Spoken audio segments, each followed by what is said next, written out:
A NASA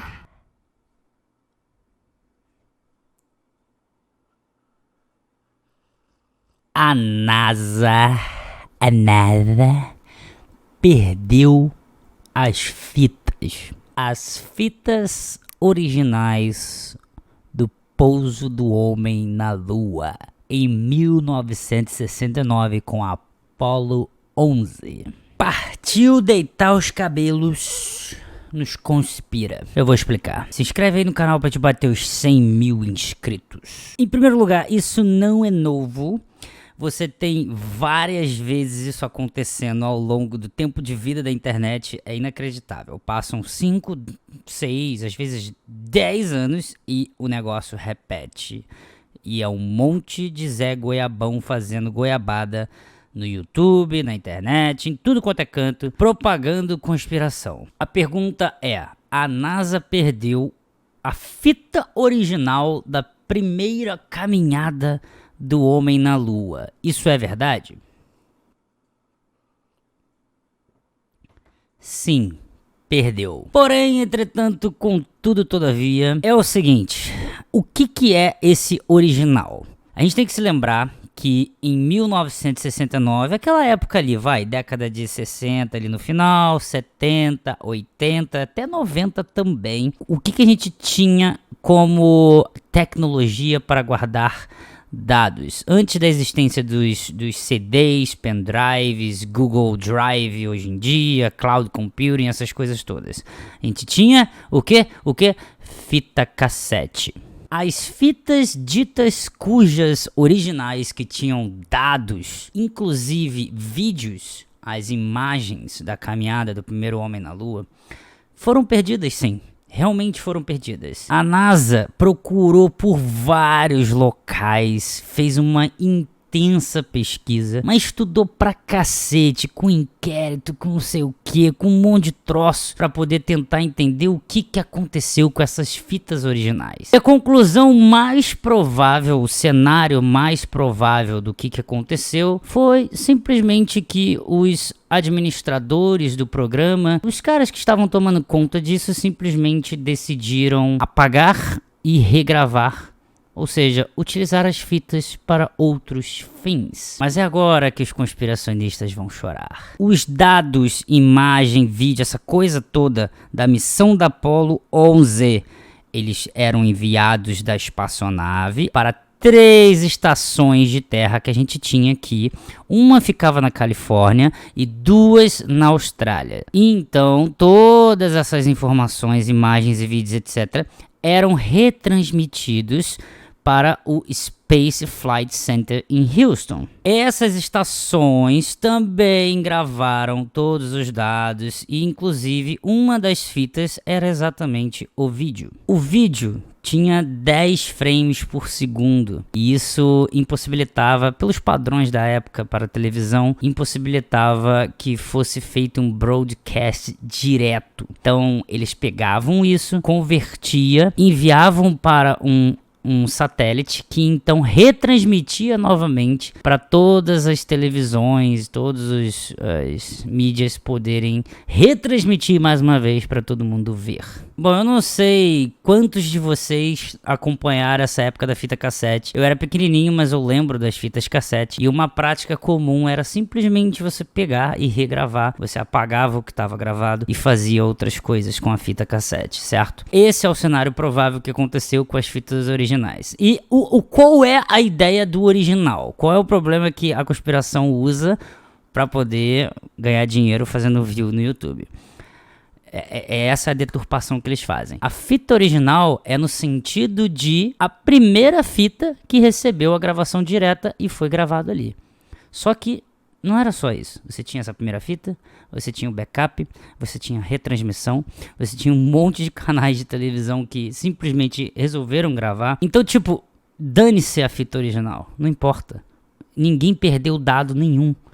Não tem dados perdidos sobre o voo da Apollo 11 ou a primeira caminhada na Lua. Simplesmente isso, galera. Não tem nada demais. Mas aí eu queria fazer algo a mais para esse vídeo aqui. Vocês sabem qual é o maior problema de todos, sem exceção, todos os vídeos que vocês veem, e eu acabo tendo que ver também para poder refutar e fazer os vídeos, problema de todos esses vídeos que gravam falando: ah, o homem não foi na lua, tem isso, a bandeira que balança, cadê as estrelas, cadê não sei o que, blá blá blá, aquela nave lá de papelão com alumínio. Vocês sabem qual é o problema disso? É que ninguém tem saco de ficar assistindo, por exemplo, o vídeo de agora que eu estou colocando para vocês, de 3 horas sobre a caminhada, a primeira caminhada do homem na lua. O que acontece? As pessoas pegam esse vídeo grandão, cortam um pedacinho e criam uma história em cima daquilo ali. Isso os mais inteligentes, porque os mais burros eles simplesmente traduzem de uma conspiração já criada no inglês, de algum canal lá fora, e colocam aqui em português, e faz um vídeo no YouTube, e diz que é conteúdo original. Eu estou deixando aqui para vocês assistirem o vídeo completo. Talvez algumas pessoas que estão me assistindo aqui agora irão assistir essas 3 horas de vídeo, eu sei. Algumas vão utilizar esse vídeo aqui para dormir, eu também sei que vocês vão fazer isso. Mas eu gamifiquei a parada. Eu fiz o seguinte, galera. Vocês estão vendo esse link aqui? Isso aqui é o início, https://forms Google. Isso aqui é o início de um link de um formulário no Google que eu criei. E tem 17 dígitos para você acessar esse formulário. Cada dígito, que pode ser uma letra maiúscula, minúscula ou número, está espalhada por essas 3 horas de vídeo. Então, se alguém quiser ganhar um livro, que é esse daqui, O Primeiro Homem, totalmente de graça, frete, a porcaria toda, pode morar no Acre que eu vou te enviar lá o livro. Se você quiser ganhar esse livro totalmente de graça, você vai procurar esses 17 dígitos nessas 3 horas de vídeo. E aí a primeira pessoa que se cadastrar lá com o nome, vai ter o CPF, o e-mail e endereço. A primeira pessoa que se cadastrar no formulário vai receber o livro. Eu simplesmente vou enviar o livro para você, ok? De graça, de graça, de graça. Tudo que você precisa fazer é procurar os 17 dígitos. Eu vou colocar aqui como comentário fixado no topo da pessoa que ganhou. Atenção, os dígitos devem ser escritos em ordem. Eu vou dar o primeiro dígito aqui, beleza? É esse daqui. Os próximos vocês têm que colocar em ordem, senão vai dar um link inválido. Inclusive, se vocês perderem um dígito, eles vão aparecer durante 1 segundo e aí ele apaga, beleza? Não tem som, vai ter que procurar, dá teu jeito.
Neil, this is Houston. What's your status on hatch opening? Over.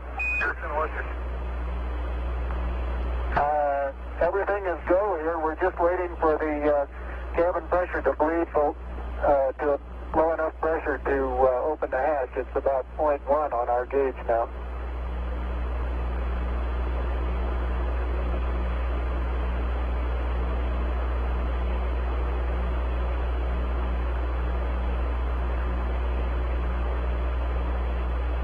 I hate to tug on that thing. Alternative would be to open that one too.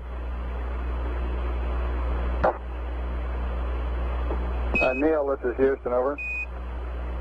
Neil, this is Houston. Go ahead, Houston.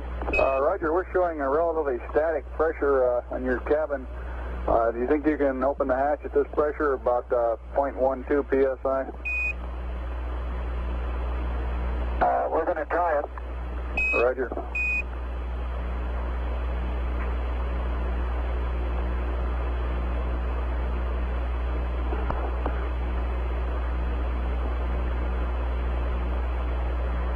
The hatch is coming open. They hold us from going closed, and I'll get the valve to and I better get up first.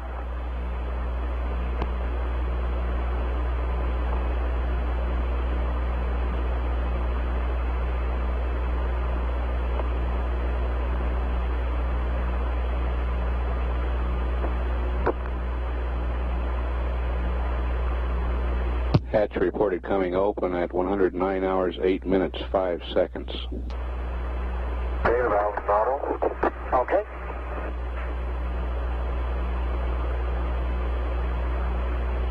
Correction, 109:07:35. Go up to forward.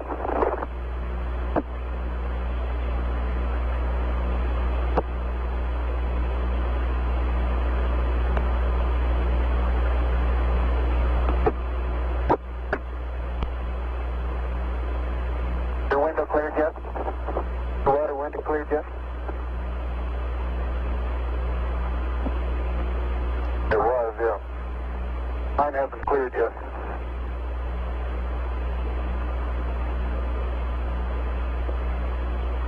Columbia, this is Houston, over. Tommy, go ahead. Columbia, this is Houston. We'd like you to cycle the fans in cryo-hydrogen tank number 1, and LOS time this orbit is 11119er31. Correction, make that for the next orbit. You already have the AOS LOS for this orbit. Have the AOS LOS for this.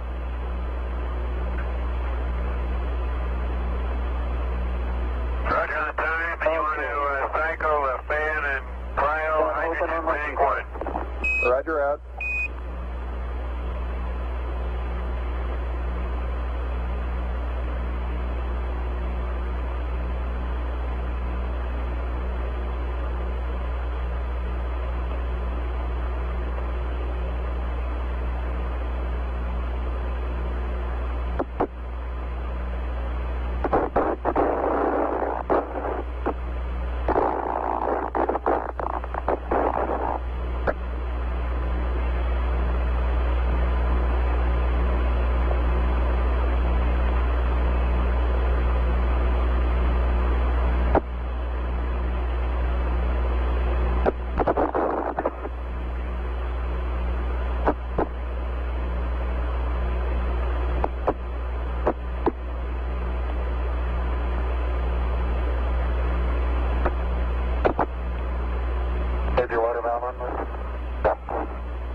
on the PLSSs now for 16 and a half minutes.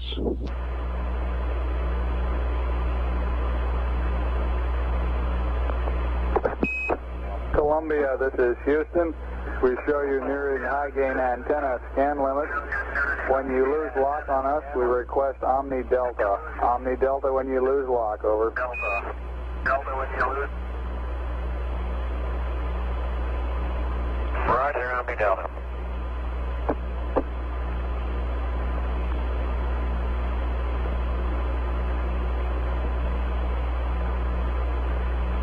We're 8 minutes away from loss of signal on Columbia.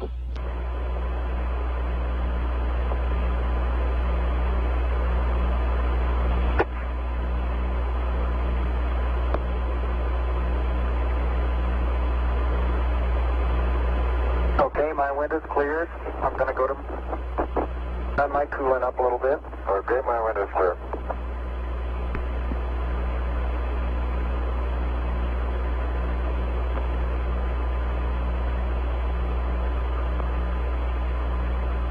All RCU windows are clear. MC circuit is 4243. And I got FN pressure light, a 3 amp light, an ECS light. Yeah, we got a water separator light. Water, all set. Right. And I'll look at your cabin fan, one circuit breaker. You look at the glycol secondary.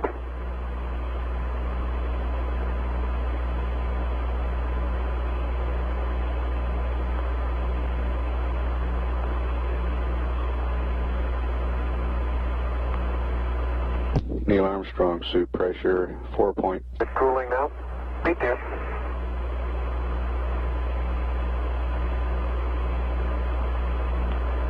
Okay. Glycol pump secondary circuit breaker open. I can see that. I have to lean this way. Can't go any further. My cabin fan 1 is yeah, that's good. Can you check it?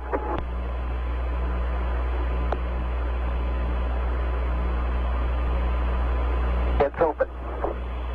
Verified. Okay. Non-pings radar circuit breakers open.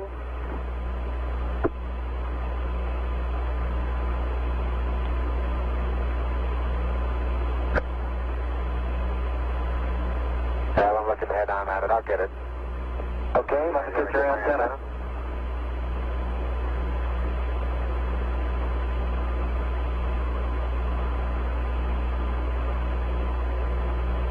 Out. Okay, now ready to go down and get the move. My antenna's out. Right. And now we're ready to hook up the LEC here.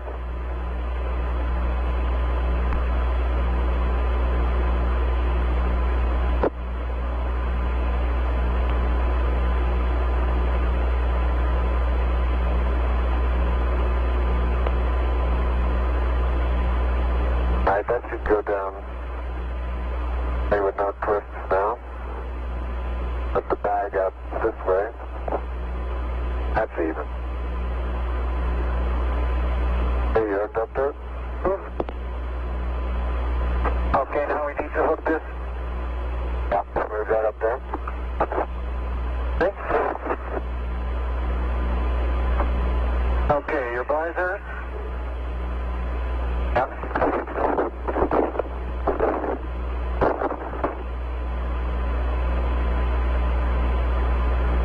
Your back is up against the bird.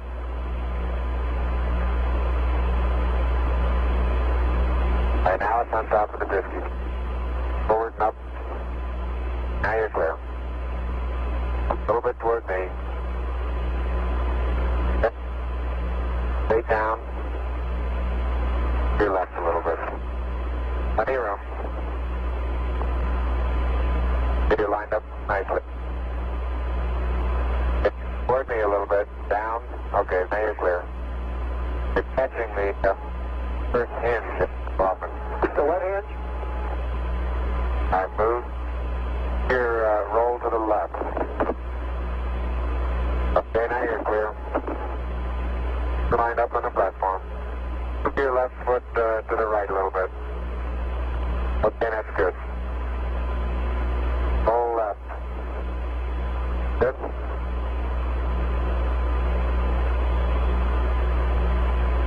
Okay, now I'm going to check GPS here.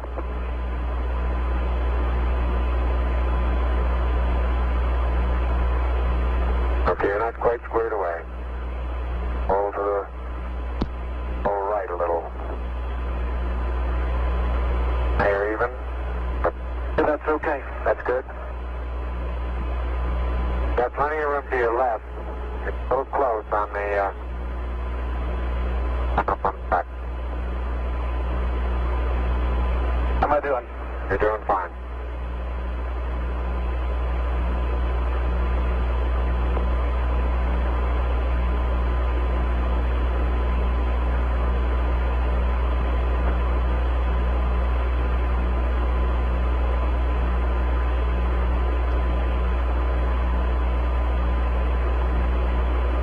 Okay, you want this bag? Yep.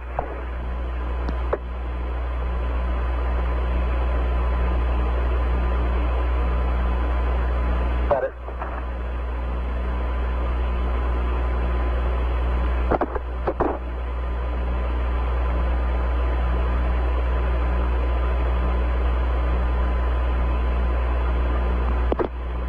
Okay, Houston, I'm on the porch. Roger, Neil.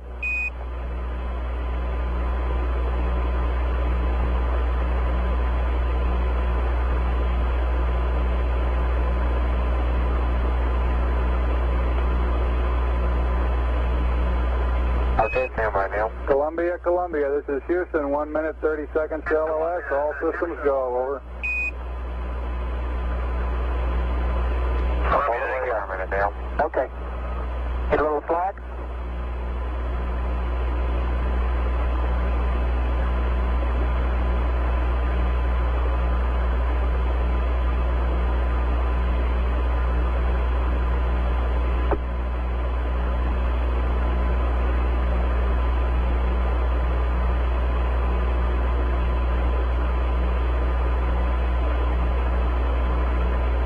Neil Armstrong on the porch at 109 hours, 19 minutes, 16 seconds.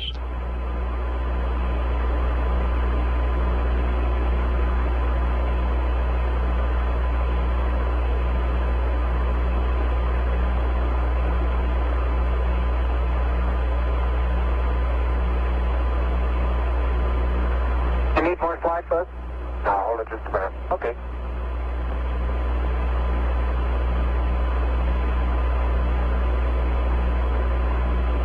.25 minutes of PLSS time expended now. Okay, everything's nice and straight in here. Okay, can you pull the door open a little more? Right. Okay. Did you get the main sound? I'm going to pull it now.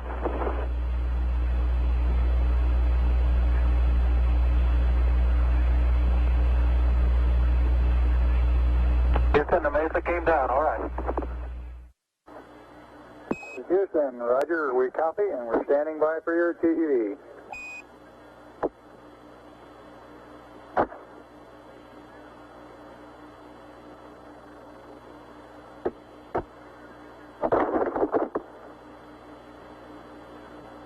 Houston, this is Neil, radio check. Neil, this is Houston, loud and clear. Break, break, Buzz, this is Houston, radio check and verify TV circuit breaker in. Roger, TV circuit breaker's in. Base 5 clear. Roger. And we're getting a picture on the TV. Okay, you got a good picture, huh? There's a great deal of contrast in it, and currently it's upside down on our monitor, but we can make out a fair amount of detail.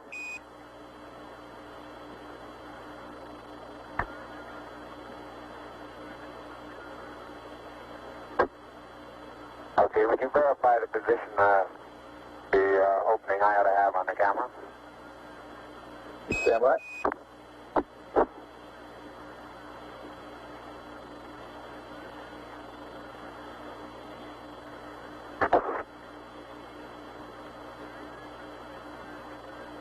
Okay, Neil, we can see you coming down the ladder now.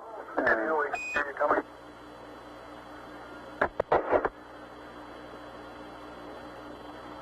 Okay, I just checked getting back up to that first step. That isn't collapsed too far, but it's adequate to get back up. Roger, we copy. It's a pretty good little jump.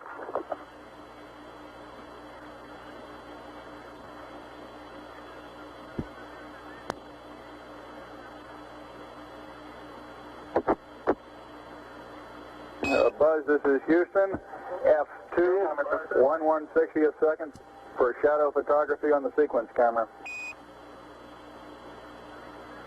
Okay. I'm at the foot of the ladder. The LEM footbeds are only depressed in the surface about 1 or 2 inches, although the surface appears to be very, very fine-grained as you get close to it. It's almost like a powder. Ground mass is very fine.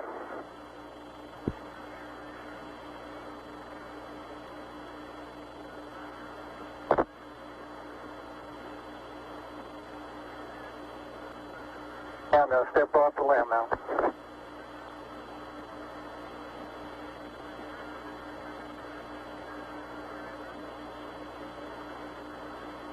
That's one small step for man, one giant leap for mankind.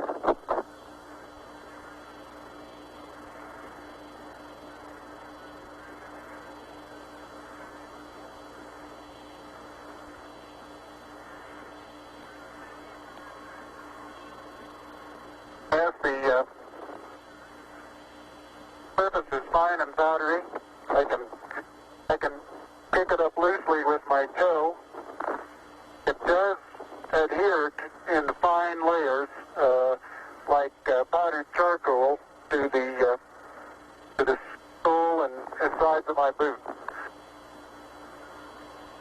I only go in a small fraction of an inch, maybe an eighth of an inch, but I can see the footprints of my boots and the treads in the fine sandy particles. Neil, this is Houston. We're copying.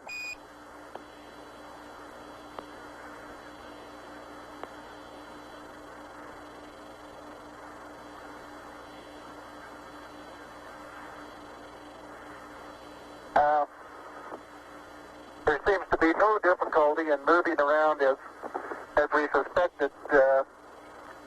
It's even perhaps easier than the simulations of 16G that we performed in various simulations on the ground. Absolutely no trouble to walk around.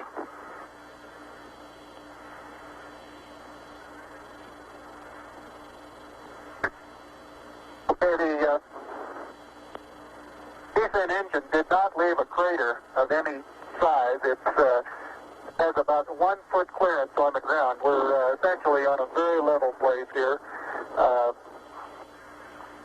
I can see some evidence of rays emanating from the descent engine, but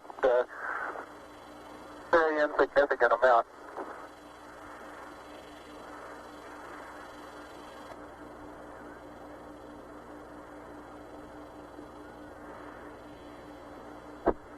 Okay, Buzz, we ready to bring down the camera? I'm all ready. I think it's 2 miles squared away in good shape. Okay. Okay, you'll have to pay out all the LEC. It looks like it's coming out nice and evenly. Okay, it's quite dark here in the shadow and a little hard for me to see it. I have good footing. I'll work my way over into the sunlight here without looking directly into the sun. Okay, it's taut now.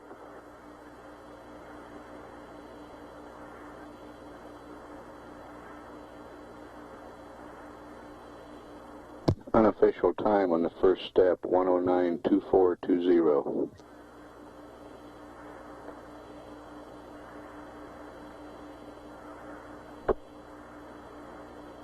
Yeah, I think it's pulling the wrong one. Okay, I'm ready to pull it down now. There was still a little bit left in the... Okay, don't hold it quite so tight. Okay? Okay.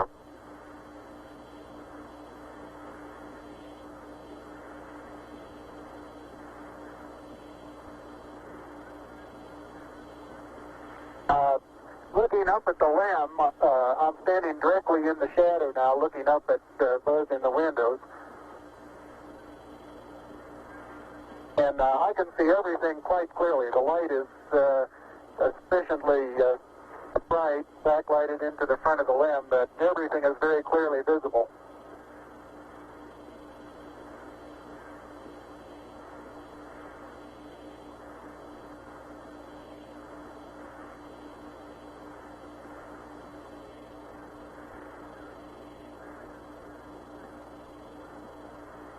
Okay, I'm going to be changing it up. Okay.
The surgeon says that Camera installed on the ICU bracket. the surgeon says the crew is doing well. Data is good, crew is doing well. And I'm still in the LEC on the secondary struts.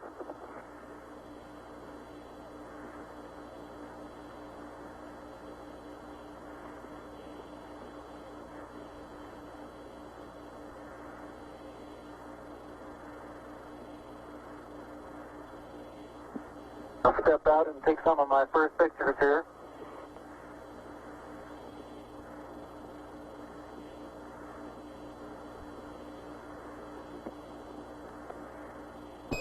Roger, Neil, we're reading you loud and clear. Let's see you getting some pictures and the contingency sample.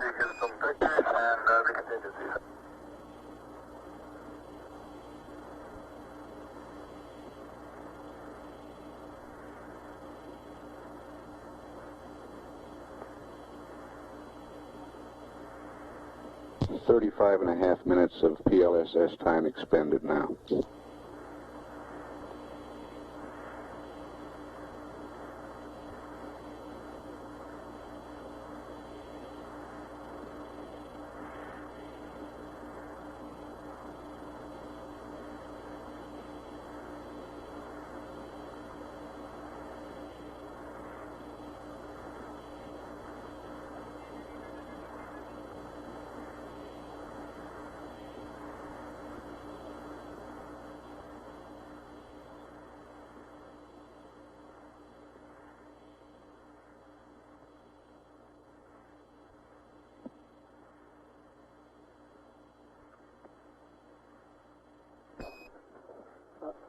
Neil, this is Houston. Did you copy about the contingency sample? Over.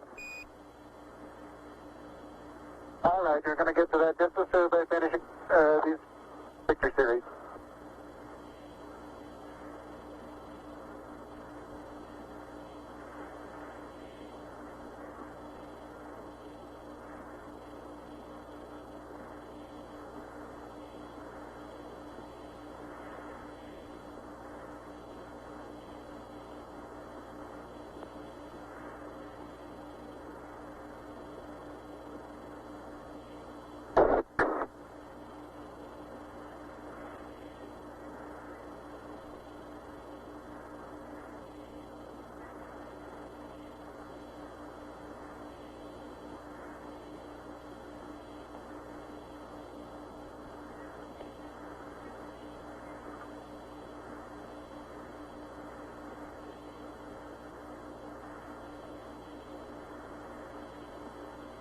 Okay, you're going to get the contingency sample there, Neil? All right. Okay, that's good.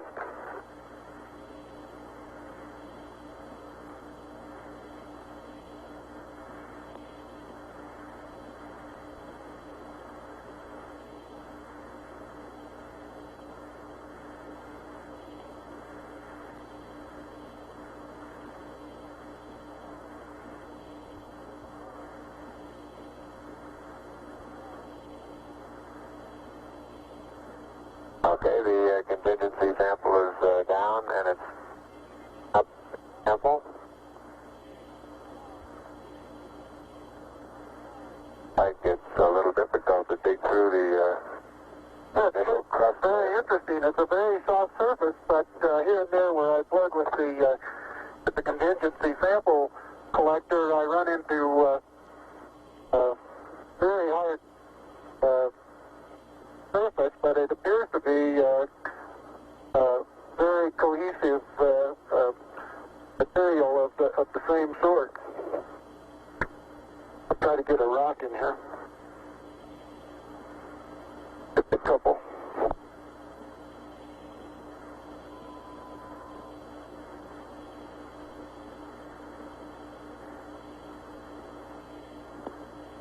Oh, that looks beautiful from here, Neil. It has a stark beauty all its own. It's like much of the high desert of the United States. It's different, but it's very pretty out here. Be advised that a lot of the rock samples out here, the hard rock samples, have what appear to be vesicles in the surface. Also, I'm looking at one now that appears to have some sort of phenocryst. Houston, roger out.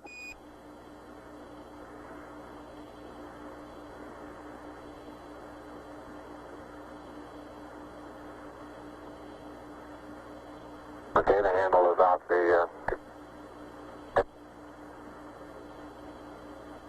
it pushes in about 6 to 8 inches into the surface. Like it's pretty easy to put on. It is. It's I'm sure I could push it in farther, but it's hard for me to bend down farther than that. Now you could throw so far. You can really throw things a long way up here.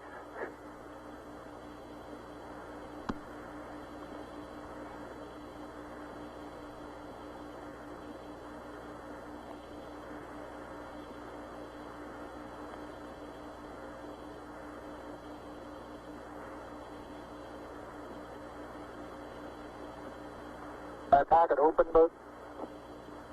Yes, it is. It's not up against your suit, though. Hit it back once more. Or more toward the inside. Okay, that's good.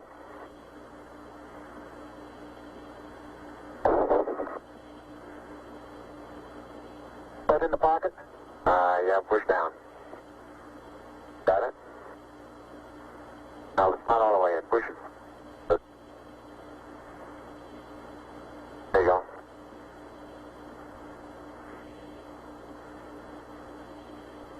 Contingency sample is in the pocket.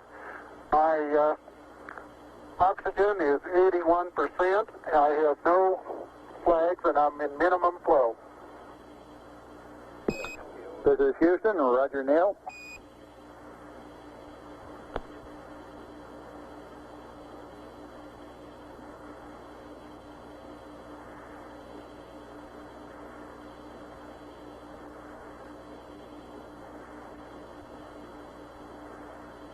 Okay, I got the camera going at 1 frame a second. Okay.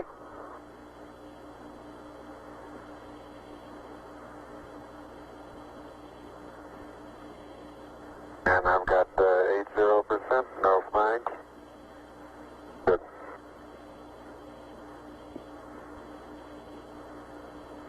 Are you getting a TV picture now, Houston?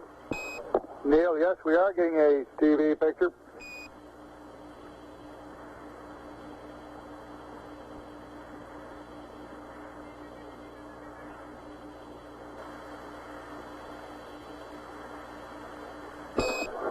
Neil, this is Houston. We're getting a picture. You're not in it at the present time. We can see the bag on the LEC being moved by Buzz, though. Here you come into our field of view. Oh, let me move that over the edge for you. Okay, ready for me to come out? Yeah, just stand by a second. I'll move this over the handrail.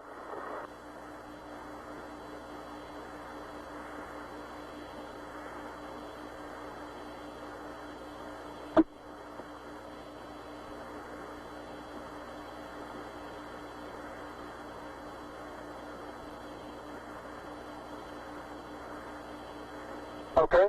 All right, that's got it. Are you ready? All set.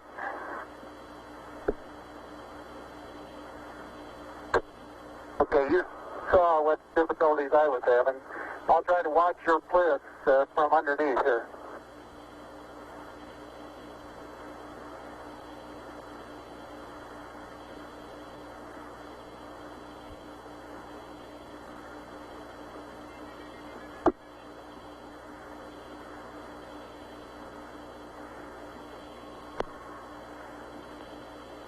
All right, the backup camera is position. Okay, your bliss looks like it's clear and okay. The toes are about to come over the sill.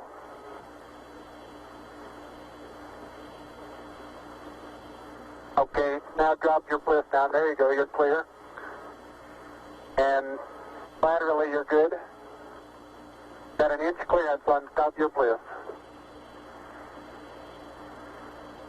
Okay, you need a little bit of arching of the back to come down. How far are my feet from the edge? Okay, you're right at the edge of the porch. Okay. Back in from...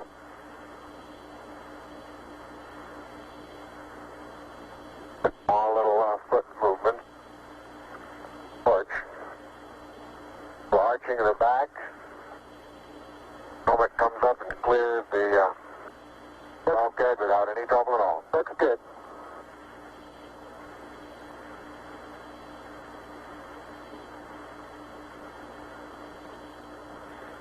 .45 minutes PLSS time expended.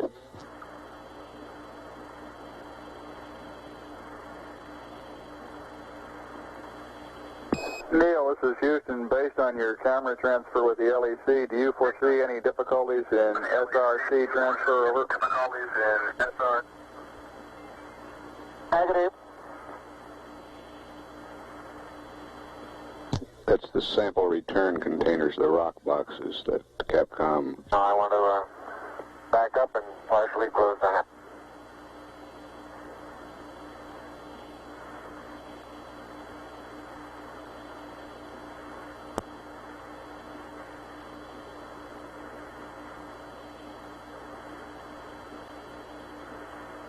Making sure not to lock it on my way out.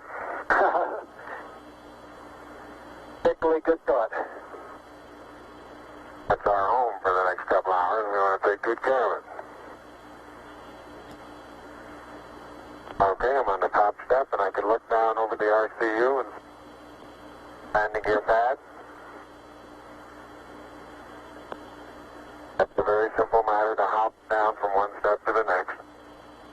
Yes, I found it to be very comfortable, and walking is also very comfortable.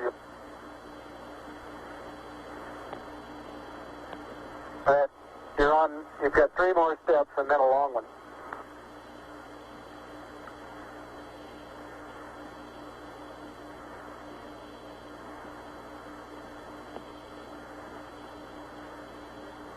Okay, I'm going to leave that 1 foot up there and both hands down about the 4th rung up. There you go. Okay, now I think I'll do the same.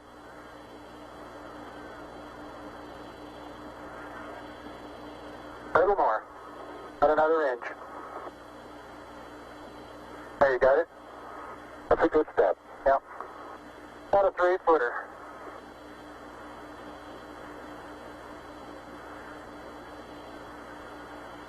Beautiful view. Isn't that something? Magnificent sight out here. Magnificent desolation.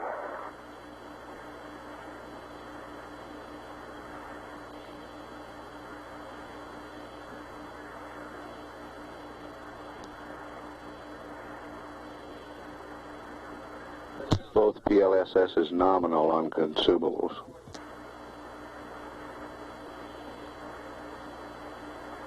Looks like the secondary strut. Have little thermal effects on it right here, Neil. Yeah, I noticed that. Seems to be the worst, although similar effects are on all around. Very, very fine powder, isn't it? Is it fine? Right in this area, I don't think there's much of any fine powder. Some clouds together, and it's hard to tell whether it's a cloud or a rock. Notice how you can pick it out? Yeah, and it bounces and then...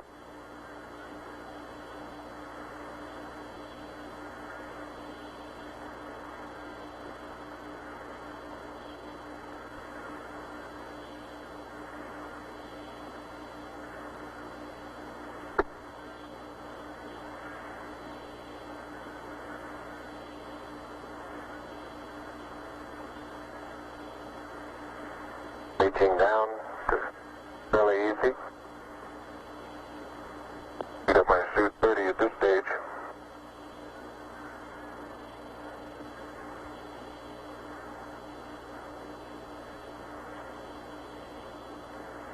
The mass of the backpack does have some effect in inertia.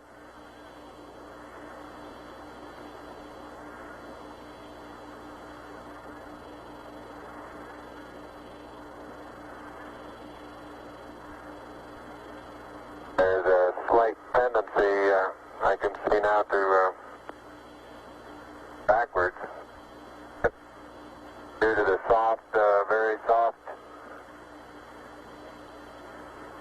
texture. Oh, you're standing on a rock, big rock there now.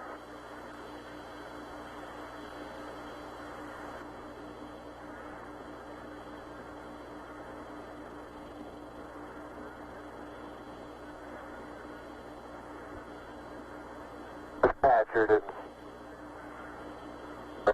No, it didn't. That's no crater there at all from the engine. No.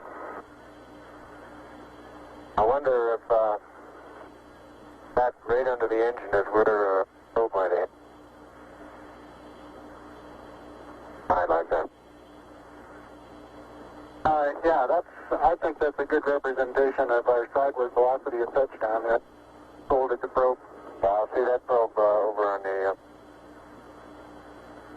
minus Y strut. Open off and bent back up. That did, didn't it? The other two both bent over.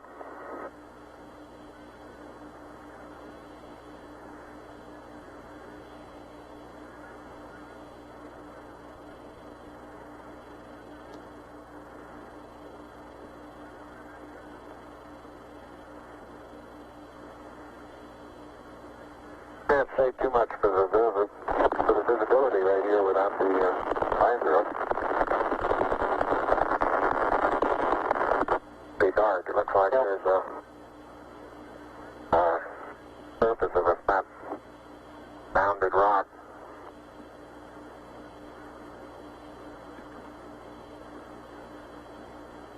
And incidentally, these rocks, very powdery surface.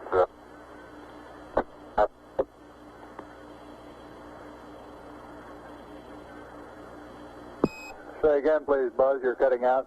And here's some... Please, Buzz. I say that the rocks are rather slippery. Roger. The powdery surface, when it's on there, it's fill up all the very little fine porises. They'll tend to slide over it rather easily.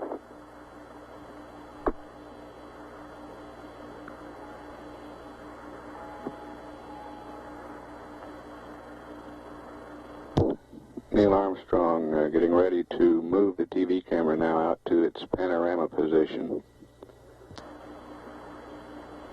Traction seems quite good. Particular area.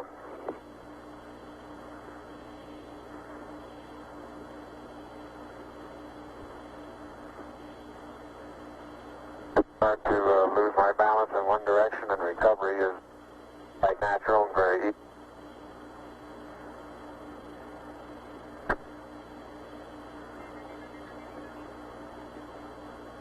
And moving arms around, Jack doesn't go off the surface. Not quite that light-footed. And I have the insulation off the mesa now. The mesa seems to be in good shape. You have to be careful that you're leaning in the direction you want to go, otherwise you slightly inebriate. In other words, you have to cross your foot over to stay underneath where your center of mass is.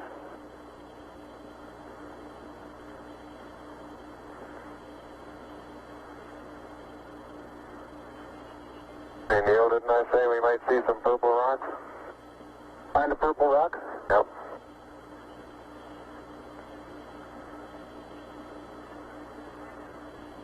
Very small, sparkly fragments are the rock. They're reflecting on in places. I would make a first guess at some sort of biotite.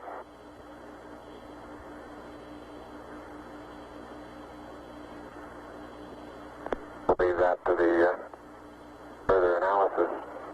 But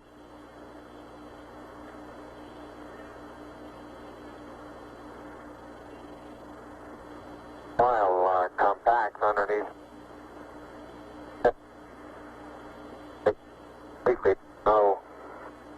You don't sink down more than a quarter of an inch.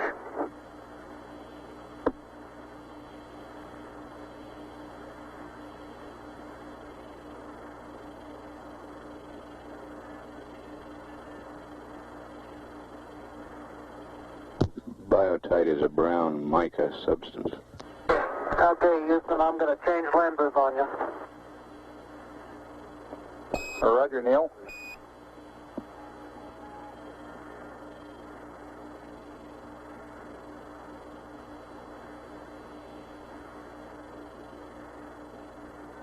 Life support consumables still looking good.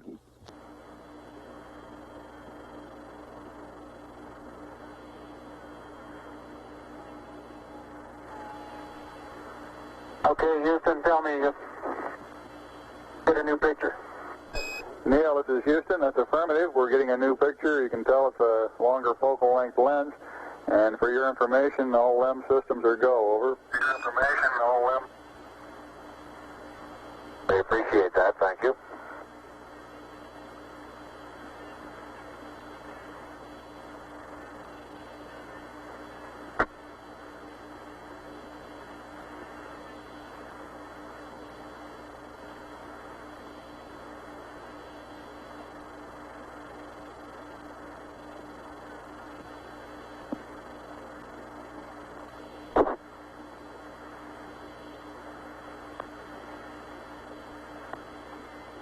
Bill is now unveiling the plaque that is.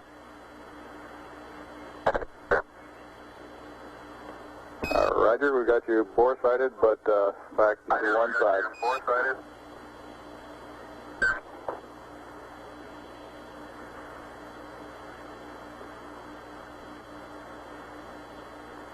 For those who haven't read the plaque, we'll read the plaque that's on the front landing gear of this LEM.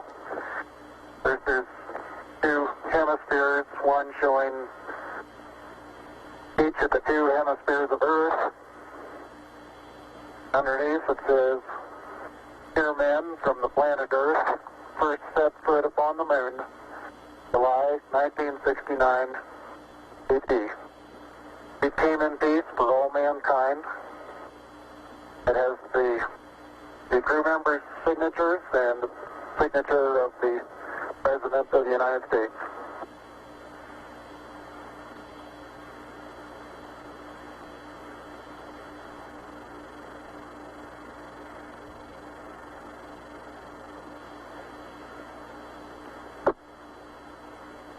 Ready for the camera?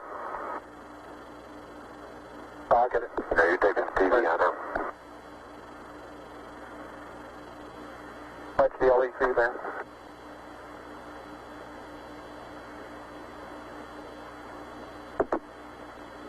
Now I'm afraid these lost materials are going to get dusty.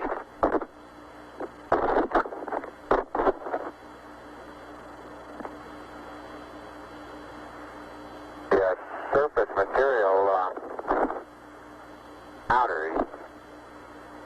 I don't know how good your lens is, but if you can touches like gloves.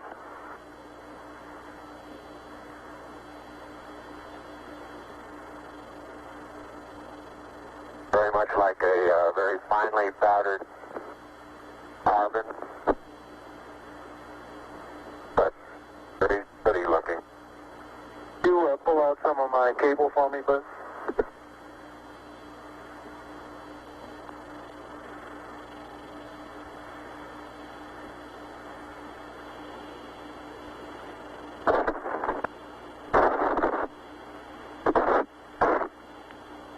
Houston, how close are you able to get things in focus? This is Houston. We can see Buzz's right hand. It's somewhat out of focus. I'd say we were focusing down to probably about 8 inches to a foot behind the position of his hand when we were pulling out the cable.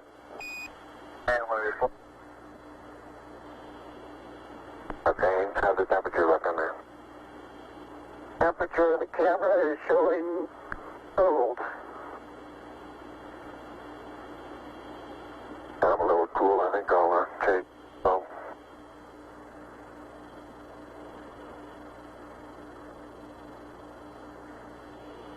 I'm on intermediate now, Houston, and I show 3.78. No flags, 74. Houston, roger out. And we'll probably need a little distance at back location. Television camera.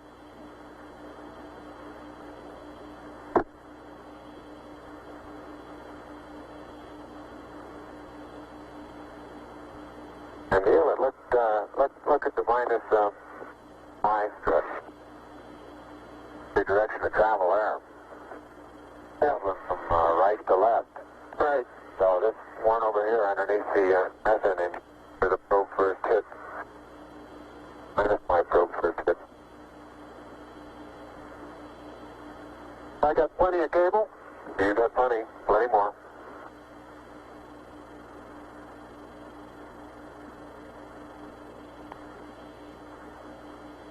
Okay, I think I got the end of it.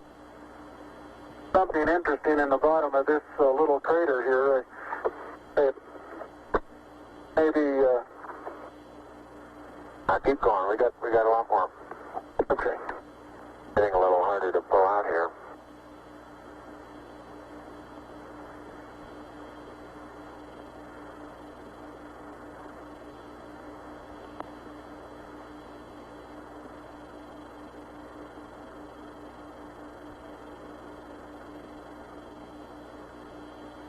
If you stand on the ladder facing forward, the minus Y strut is the landing gear to your left. Say I am, Buzz. 40, 50 feet, why don't you turn around and let them get a view from there and See what the field of view looks like. Back it into the cable. Okay. That's it. Turn around to your right, be better. I don't want to go into the sun if I can avoid it. That's right, yeah. I'll just leave it. All right, let it Sit settle like down. that and walk around it.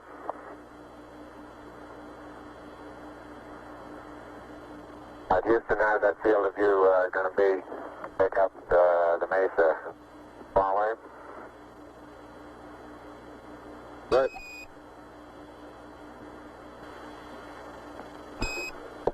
Neil, this is Houston. The field of view is okay. We'd like you to aim it a little bit more to the right, over. Okay.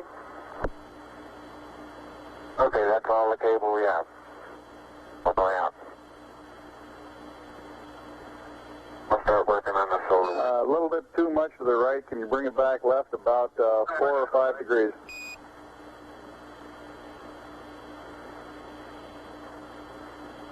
Okay, that looks good, Neil. Hey, that looks good. No.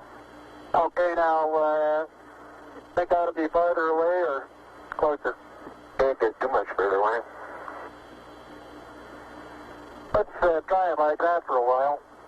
I'll get a couple panoramas with it here. Roger, you look okay as far as distance goes, Neil, and we'll line you up again when you finish the panorama. You're going too fast on the panorama sweep. You're going to have to stop for... I haven't stopped. I haven't set it down yet. That's the first picture in the panorama. Right there. Roger.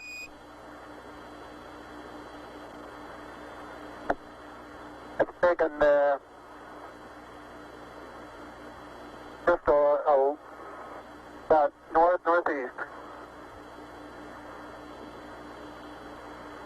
Tell me if you got a picture, Houston. Well, we've got a beautiful picture, Neil.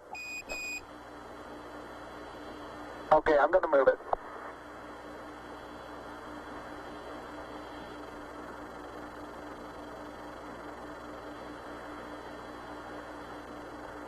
Okay, there's another good one.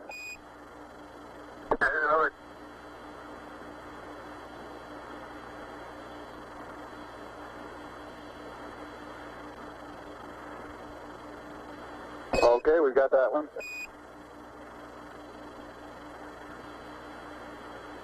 Okay, now this one's right down sun, straight west. And I want to know if you can see an angular rock in the foreground. Roger, we have a large angular rock in the foreground, and it looks like a much smaller rock a couple of inches to the left of it, over. Right, and then on beyond it about 10 feet is an even larger rock that's very rounded.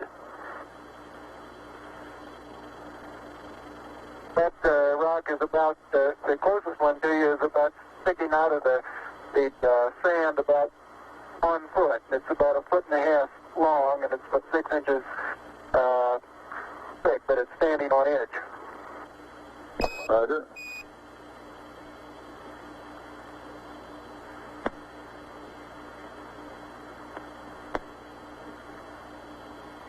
Okay, Neil, I've got the table out. The bag deployed.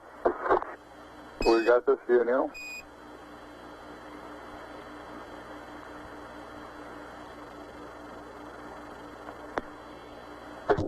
Straight south. Roger, and we see the shadow of the limb. In the hills, Roger, the little hills just beyond the shadow of the limb is a pair of elongate craters. Probably the pair together is 40 feet long and 20 feet across, and they're probably 6 feet deep. We'll probably get some more work in there later.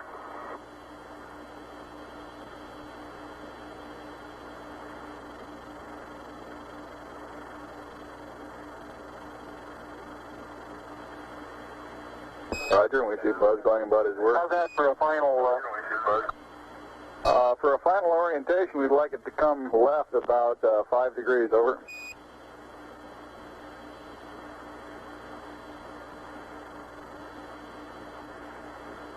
Back to the right about half as much. Okay.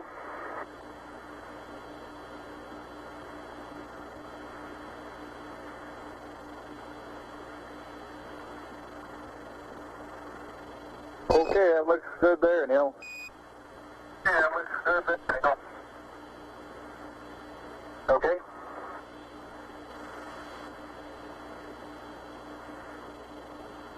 One hour, 7 minutes time expended.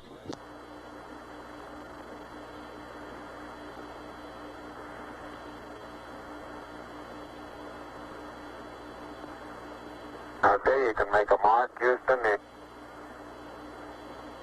Roger, slow and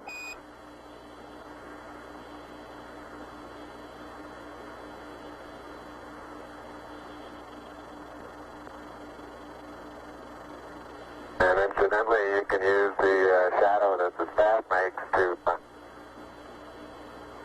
assist you in getting a perpendicular.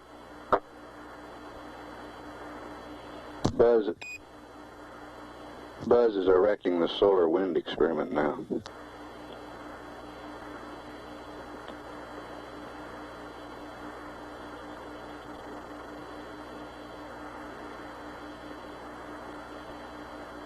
Some of these small depressions be soft, and you tend to think, well, maybe 2 or 3 inches.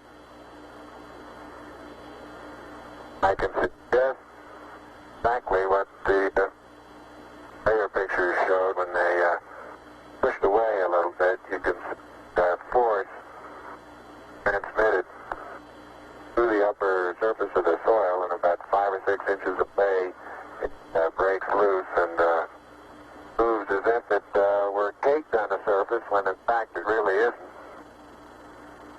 I noticed in the soft spots where we have footprints nearly an inch deep that the soil is very cohesive, and it will retain a slope of probably 70 degrees on the side of the footprint.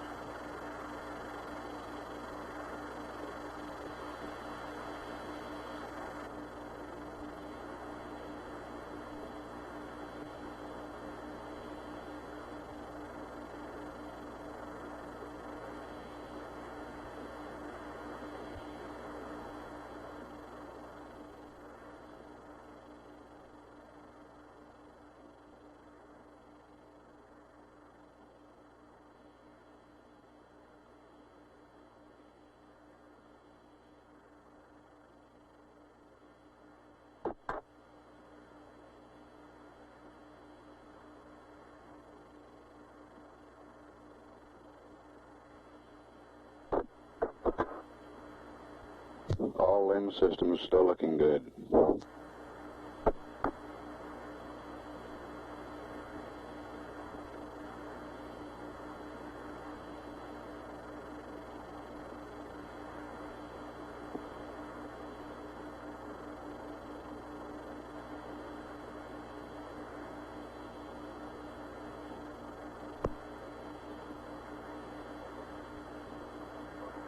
Okay? Yeah, I think that's next.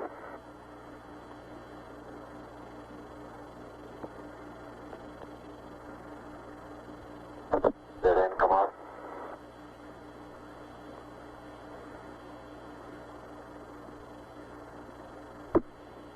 Oh, did get the number?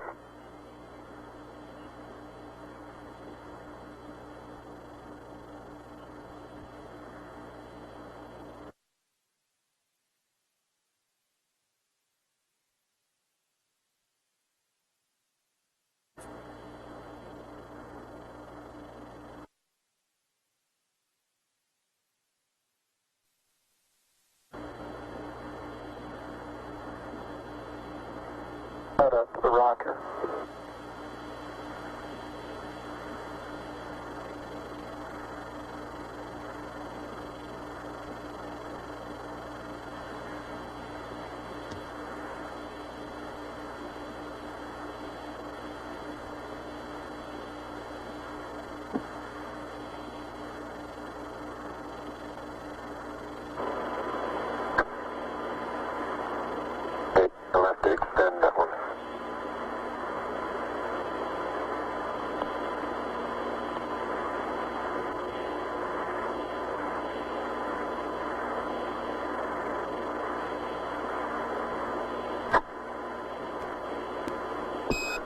Columbia, Columbia. This is Houston, ALS, over. Houston, ALS, over.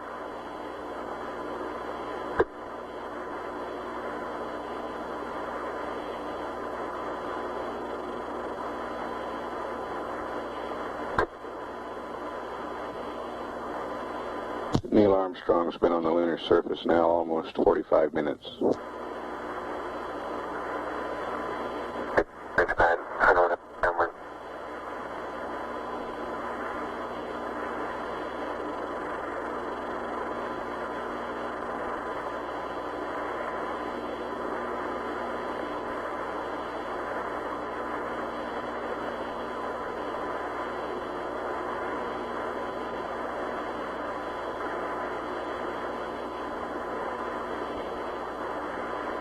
Houston, Columbia on the high gate, over.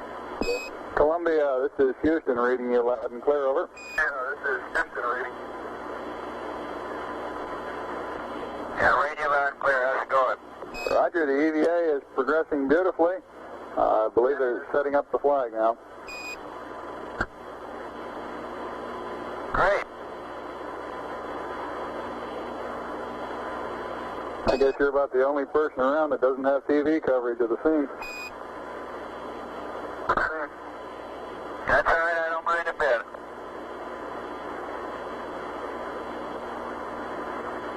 How is the quality of the TV? Oh, it's beautiful, Mike. It really is. Oh, geez, that's great. Is the lighting halfway decent? Yes, indeed. They've got the flag up now, and you can see the stars and stripes on the lunar Flag surface. up now, and you can see the stars and stripes on the lunar surface. Beautiful, just beautiful.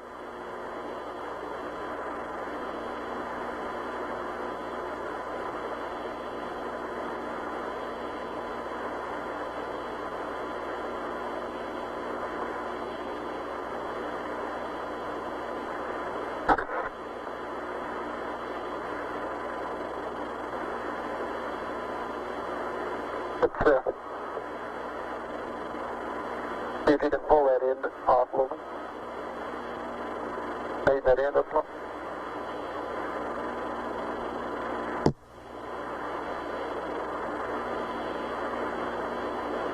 It won't go up.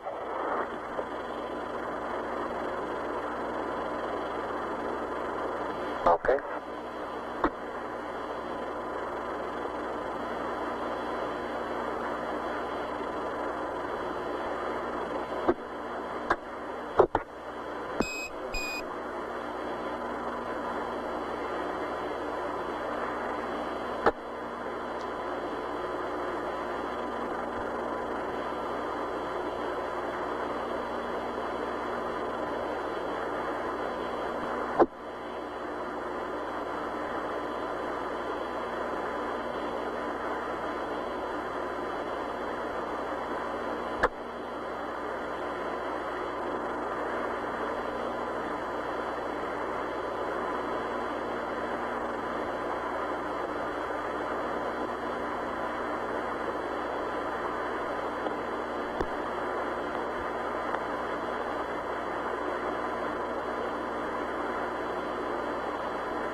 Neil, this is Houston, radio check, over.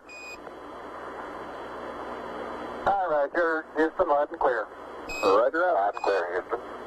Roger, Buzz.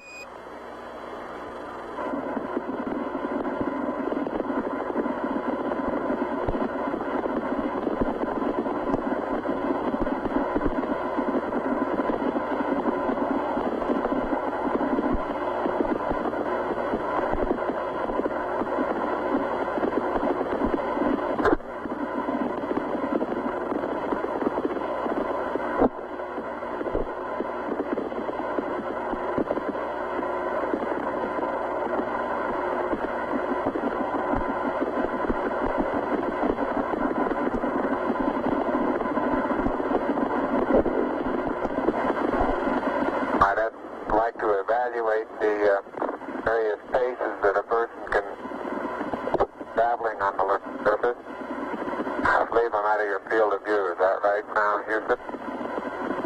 That's affirmative, Buzz.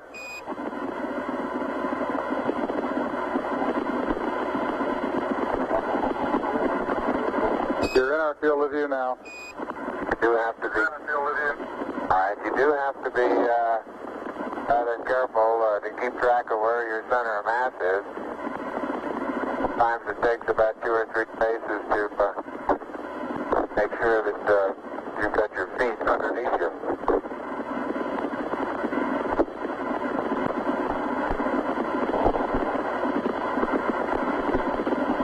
And about 2 or 3 or maybe 4 easy paces can bring you to a fairly smooth stop.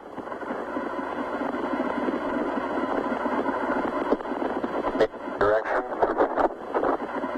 Like a football player, you just have to put out to the side and cut a little bit.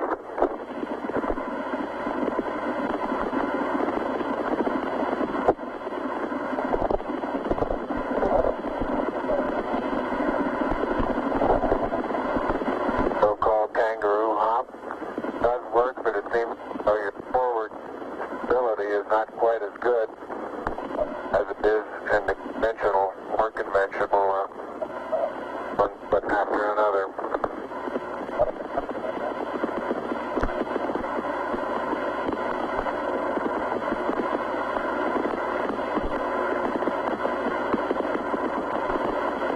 As far as saying what a sustained pace might be, I think the one that I'm using now would get rather tiring after several hundred. But this may be a function of the suit as well as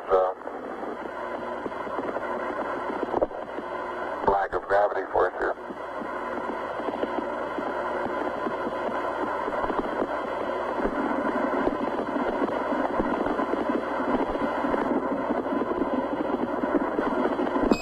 Tranquility Base, this is Houston. Could we get both of you on the camera for a minute, please?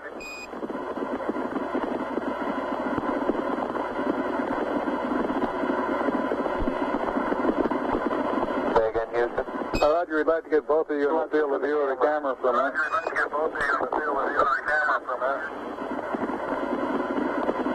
Neil and Buzz, the President of the United States is in his office now and would like to say a few words to you. Over.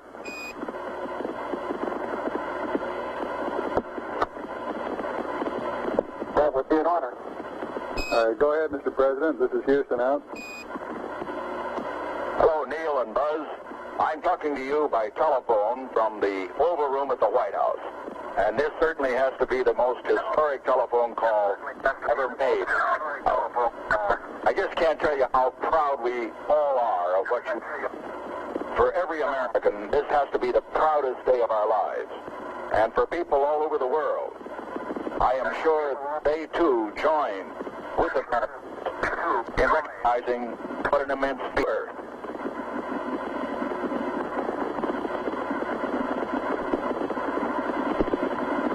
Thank you, Mr. President.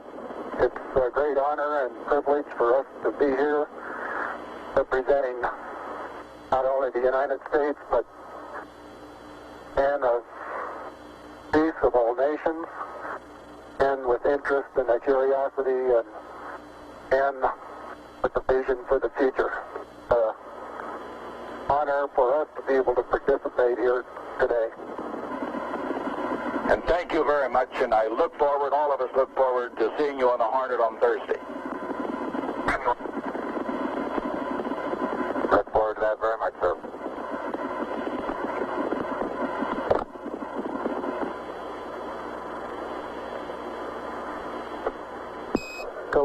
Columbia, this is Houston, over. Loud and clear, Houston. Roger, I've got a P-22 auto optics pad for you.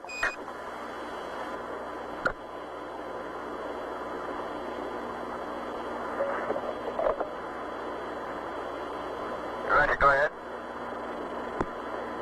Roger, P-22, landmark ID, LEM, T1, 1102656. T2 1103206. 3 miles south. Time of closest approach 1103340. Shaft 353.855. Trunnion 46.495. Roll 0. Pitch 250. Yaw 0. Over.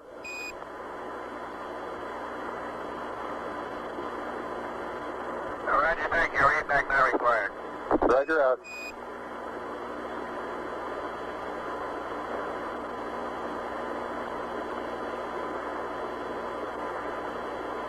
Houston, it's very interesting to note that when I kick my foot this trail with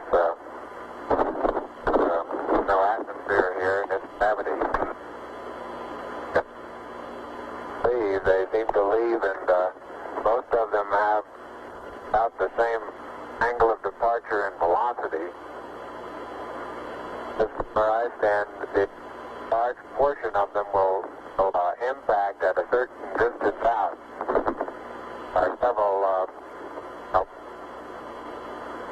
percentage, of course, that will impact different regions out, but it's highly dependent upon the initial trajectory upwards, determines where most of the majority of the particles come down, like the terrain.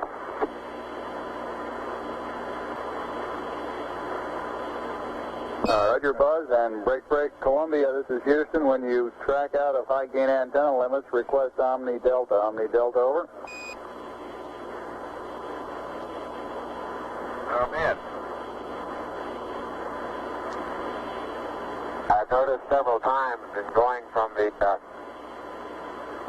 sunlight into the shadow that just as I go in, I catch an additional reflection off the lens, along with the reflection off my face onto the visor, makes visibility very poor just at the transition sunlight into the shadow. I essentially have so much glare coming onto my visor, shadow, until helmet actually gets shadow, and then it takes a short while for my eyes to adapt to the lighting conditions. Inside the shadow area, visibility, as we've said before, is not too great, but both visors up. We can certainly get what sort of footprints we have and the minimal condition of the soil. Again, after being out in the sunlight a while, it takes watch it, Neil. Neil, you're on the cable.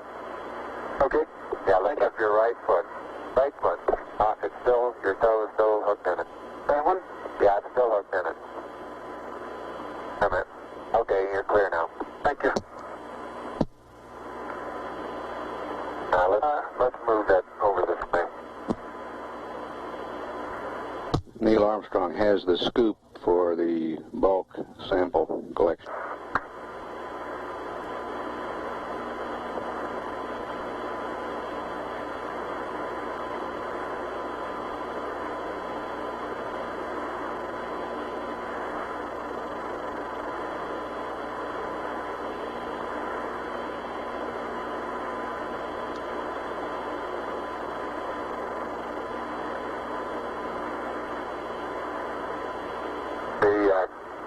The boot color of my boots have completely disappeared now into this small.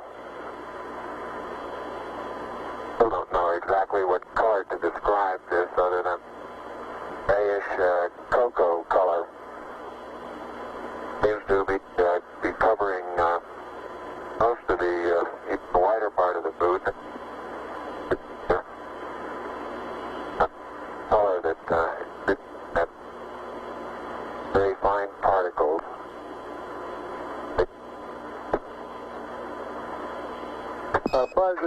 Houston, you're cutting out on the end of your transmissions. Can you speak a little more closely into your microphone, over? Into your microphone, over.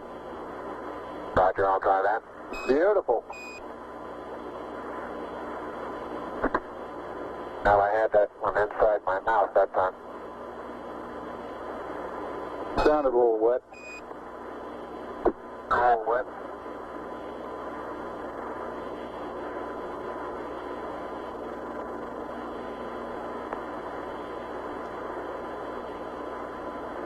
Neil's been on the surface an hour now.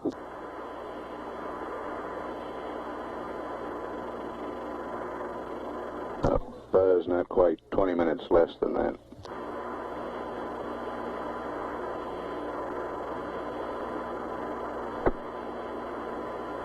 In general, time spent in the shadow doesn't seem to have any thermal effects.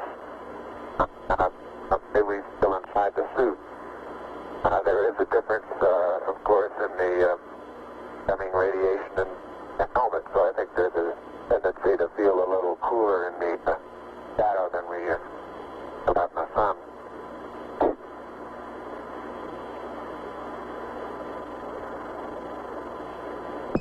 Columbia, this is Houston, over. Columbia, this is Houston, over.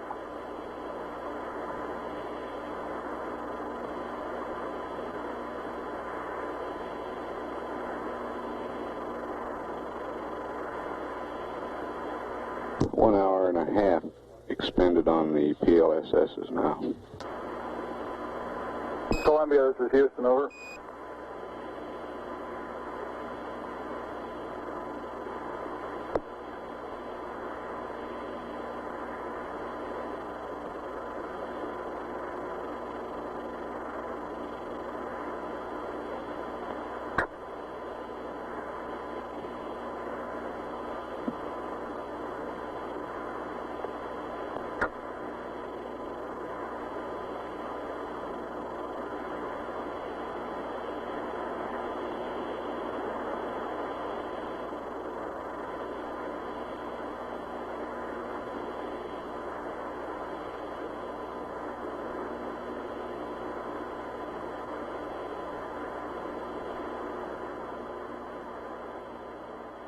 Columbia, this is Houston, over. Houston, Columbia, Delta. Roger, you should have VHF ALS with the LEM right about now. VHF LOS will be at 40 minutes, 15 seconds, over. Thank you.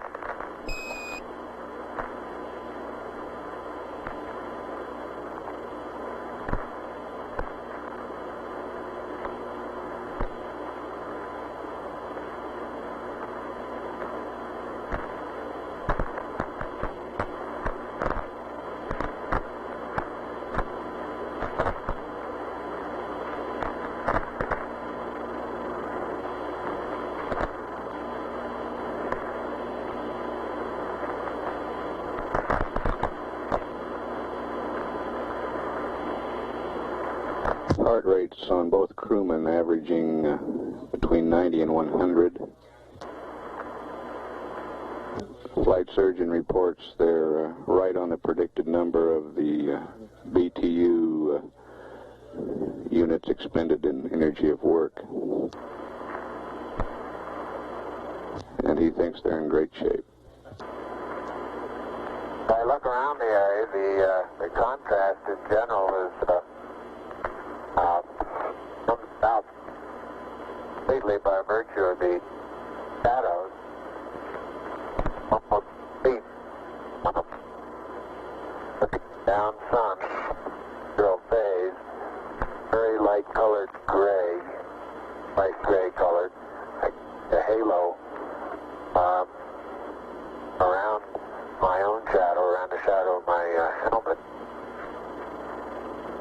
Then as I look off cross sun, the contrast becomes strongest in that the surrounding color is still fairly light. As you look down into the sun,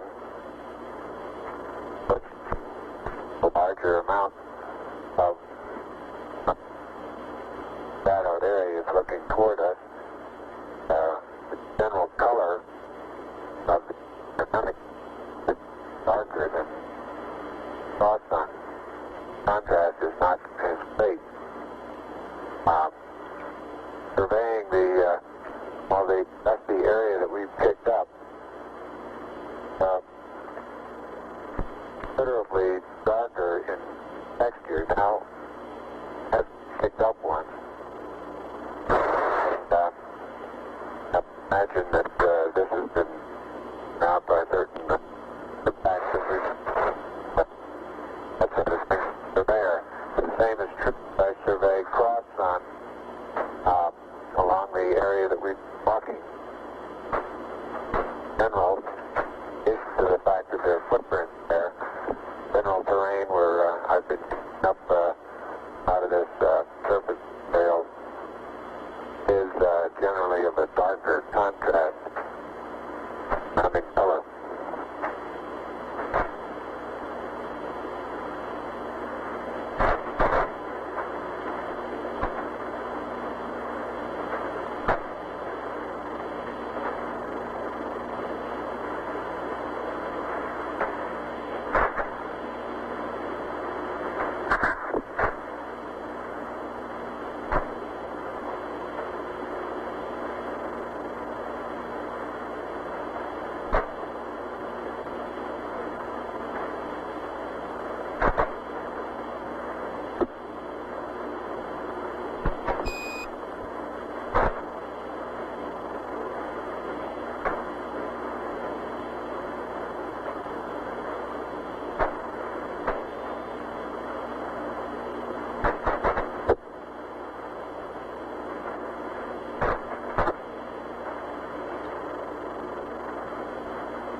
You can see Neil Armstrong bringing the scoop. The ram I'll be taking is about 30 to 40 feet out the bus.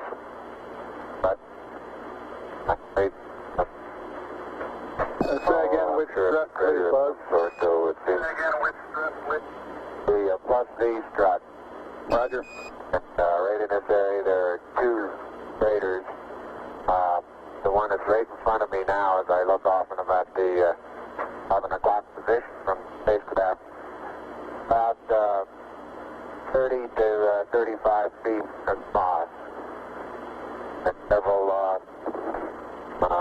rocks to boulders, 6, 8 inches across, different sizes.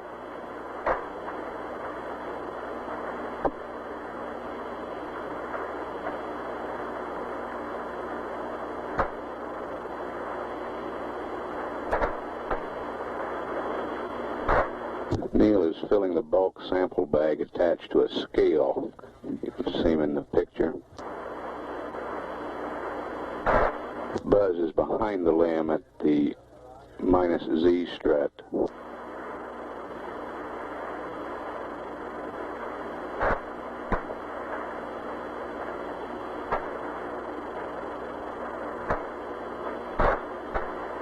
That's the landing gear directly opposite the ladder.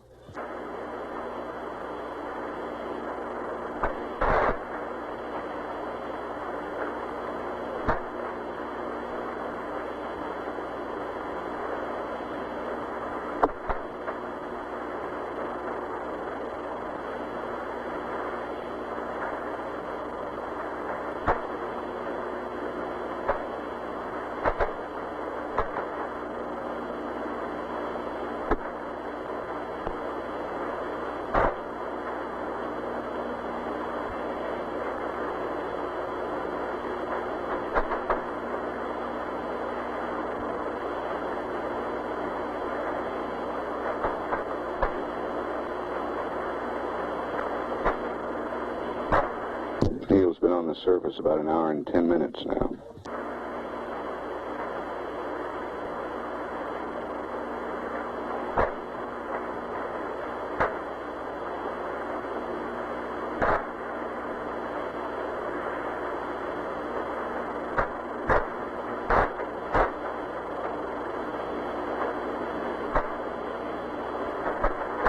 I'm now in the area of the minus Y strut. Taking some second photographs.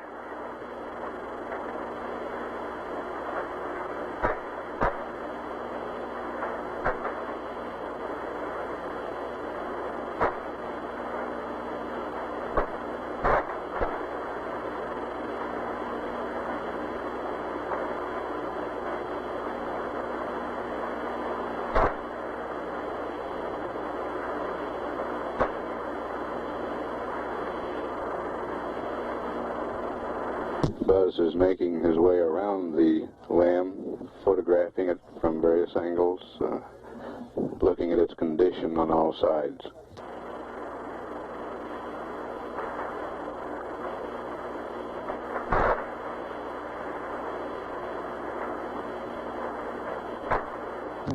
Neil's still occupied with the bulk sample.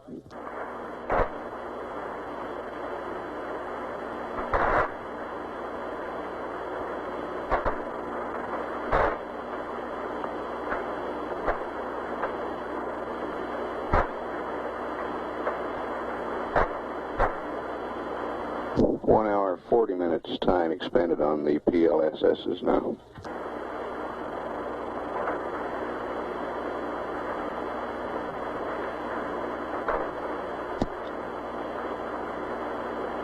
How's the bulk sample coming, Neil? Bulk sample is just being sealed.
Columbia, this is Houston. Go ahead, over.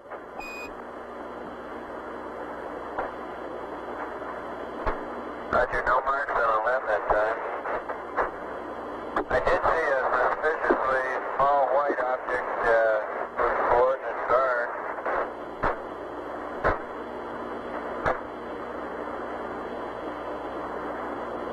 Go ahead with the coordinates on the small white object.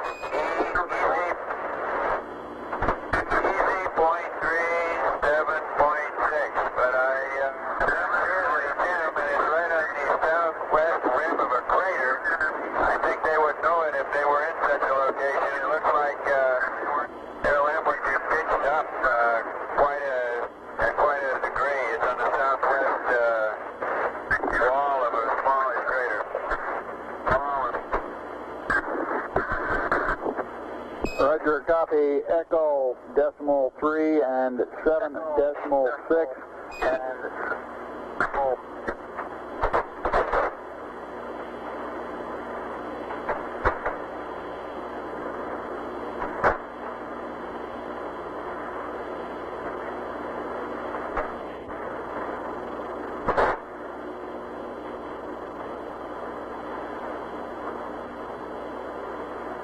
Columbia, this is Houston. While I'm talking to you, LOS will be at 111 19er 31. ALS 112 05 43. Over.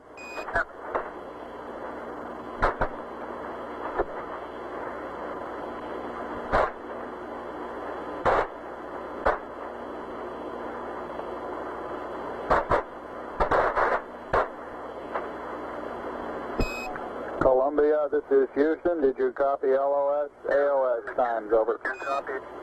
AOS. Negative, Houston. You're broken. Disregard. I got them off the flight plan. Roger, out.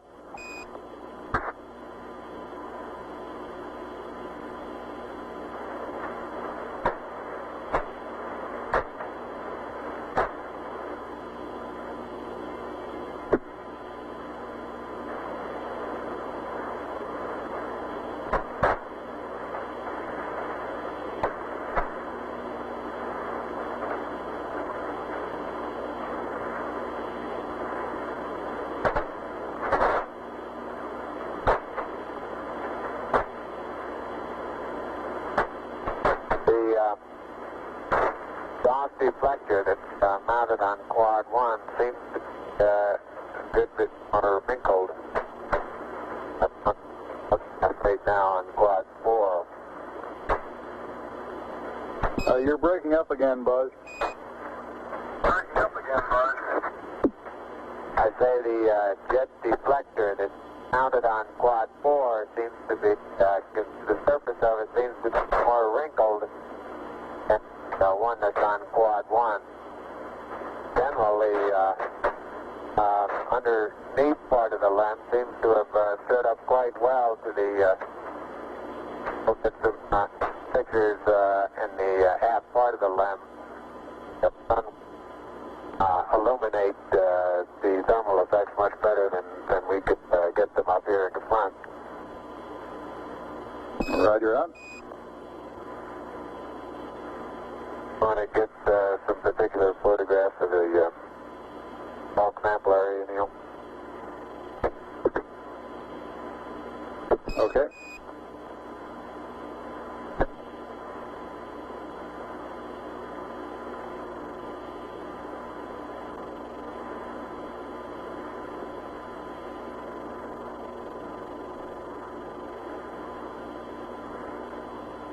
And Houston, Buzz here, I'm showing 3.78 SI.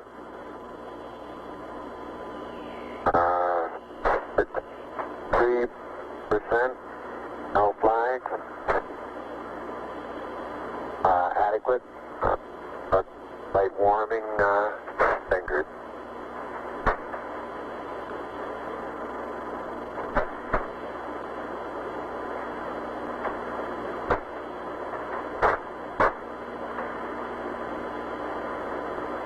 Roger, and Neil has 66% O2, no flags, minimum cooling, and the suit pressure is 382. Houston, roger out.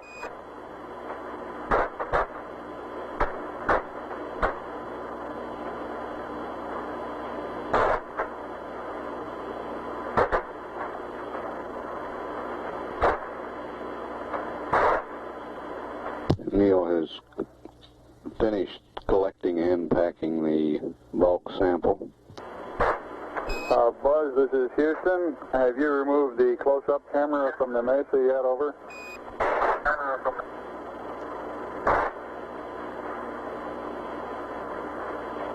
Negative, thank you.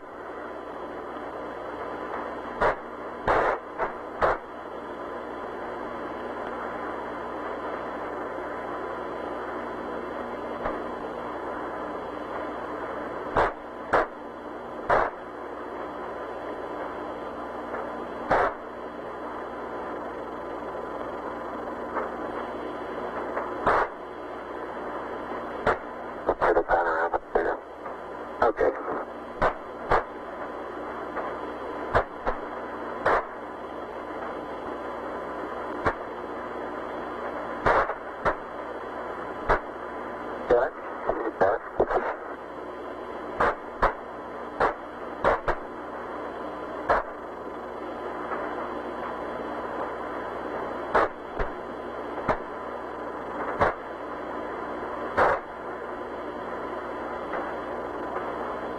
Houston, how does our timeline appear to be going? Roger, it looks like you're about a half hour slow on it. We're working on consumables, over. All right.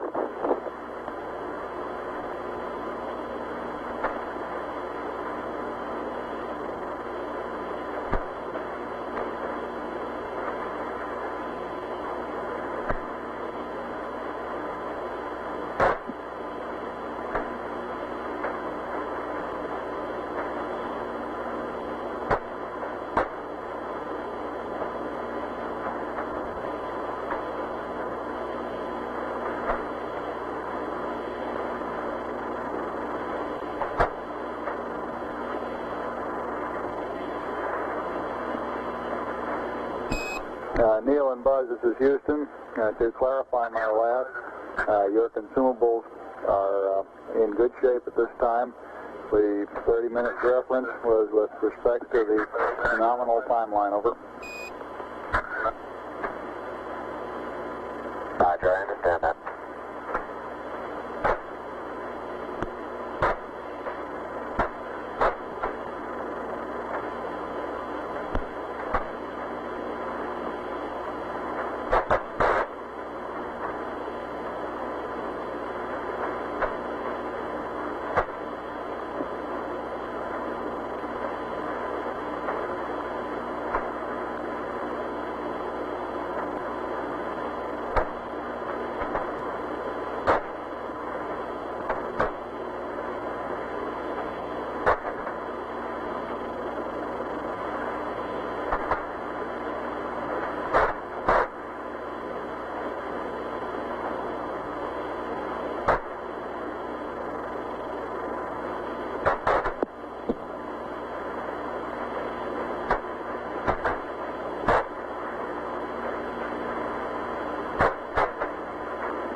Neil's been on the surface now slightly over an hour and 20 minutes.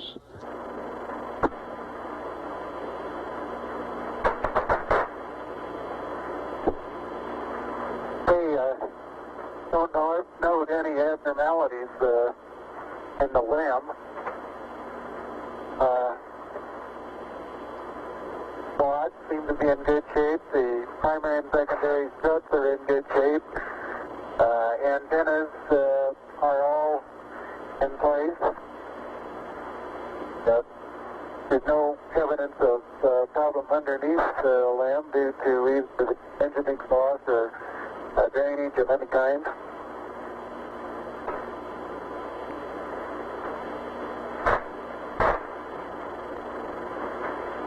Roger. It's very surprising, very surprising lack of penetration of all four of the foot pads. I'd say if we were to try and determine just how far below the surface they would have penetrated, you'd measure in 2 or 3 inches, wouldn't you say, Neil? At the most, yeah. That my strut there is probably even less than this.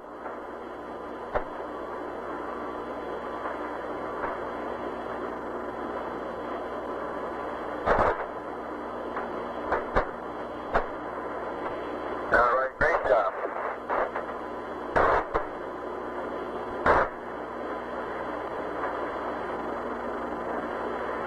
I got a picture of the bus-wide strut taken from here to the descent stage, and I think we'll be able to see a little bit better what the ripple effects are. Seem to be quite minimal.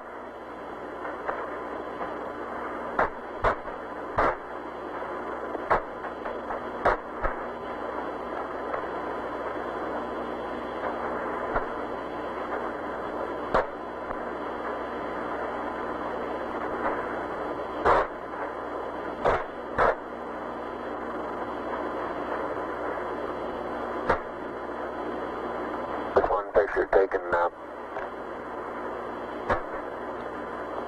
right rear of the spacecraft, looking at the skirt of the descent stage.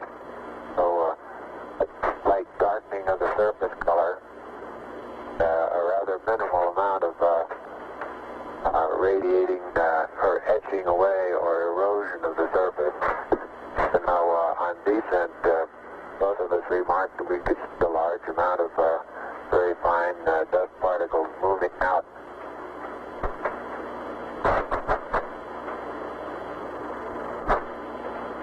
It was reported beforehand that we would probably see an outgassing from the surface after actual engine shutdown, but I recall I was unable to verify that.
Go back at the minus B spot now. Stereo pair we're taking to the head will take very little force of impact that we actually have.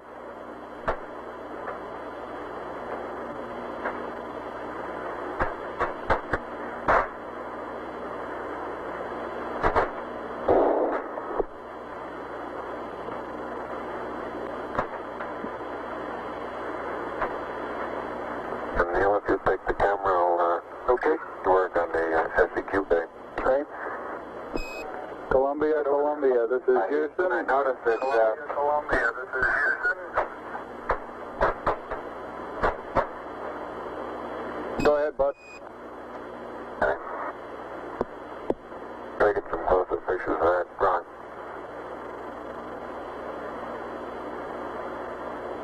I was saying that Houston stop and take a photograph of something and then want to start moving again sideways. Quite a tendency to start doing it with this gradual sideways hop because you start getting momentum. Roger.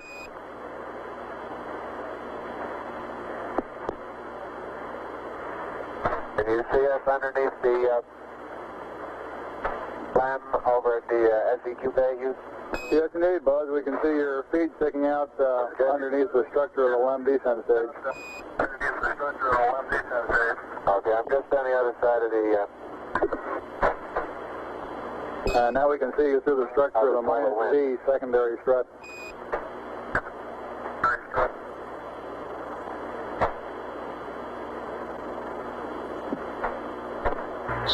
The SEQ bay We don't necessarily need an IME, but we're going to lose him altogether. scientific experiments to be left on the surface of the moon. The laser reflector. They're open, and it looks like they're going to stay up without any problem.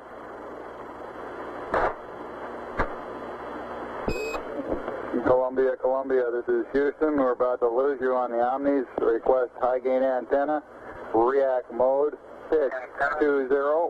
Yaw 135. Over. It's 175 flight. I'll pick an area, Neil. Make that yaw 175. Columbia, yaw 175 on the high gain. Colonia's locked up on the high gain, Houston. Roger out. Sergeant, full flight. Full flight. How you doing? Doing real fine. You're still working below the predicted curve. EMU flight. Go ahead, flight. How you doing? We're going to update you in a minute. I'll get it to you in a second. All right.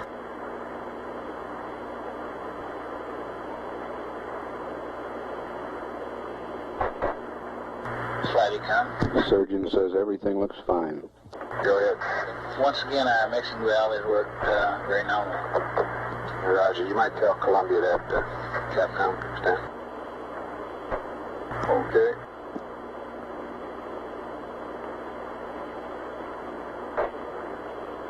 Yes. He can if he's watching it. He may not be watching it at the time.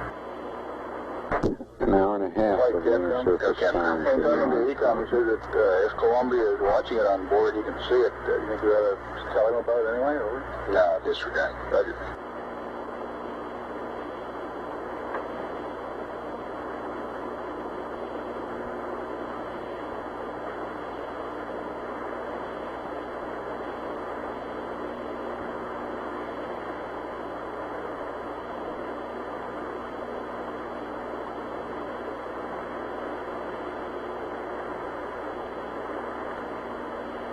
Houston, the passive seismometer has been deployed manually. Roger.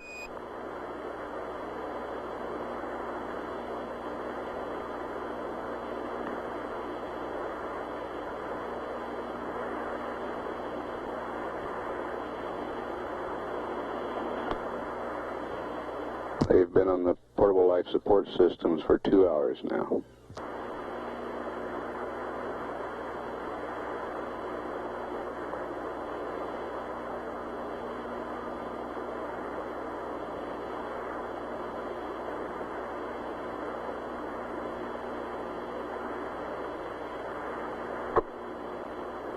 And And the manual deployment of the LR cubed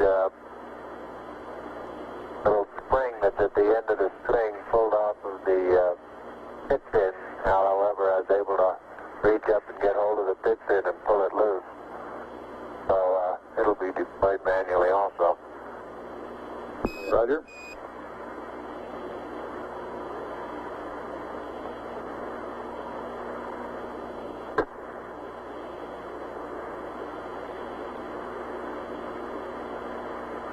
And the panorama is complete, and at the limb 730 position at about 60 feet.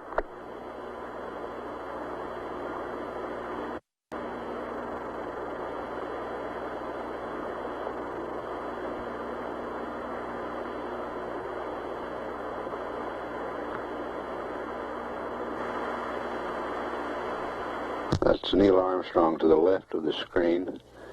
I have that. Doors are closed and locked. Roger.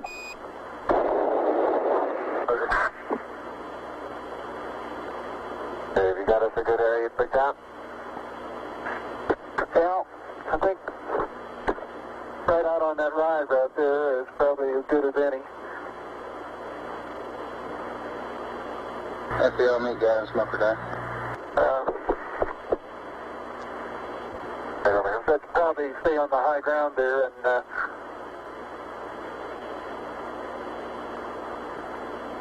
Watch at the edge of that crater is rather it's a little soft. soft there, isn't it?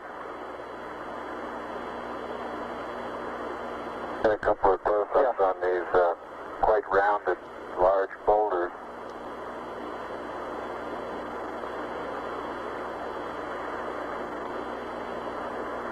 Buzz Aldrin coming into view on the right, carrying the two experiments.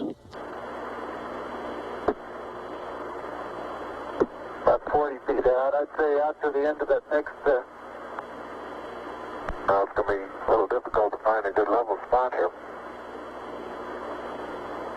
Top of that next little ridge there, wouldn't that be a pretty good place?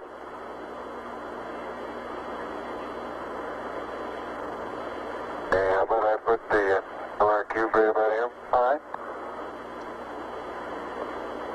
And, I'm going to have to get on the other side of this rock here.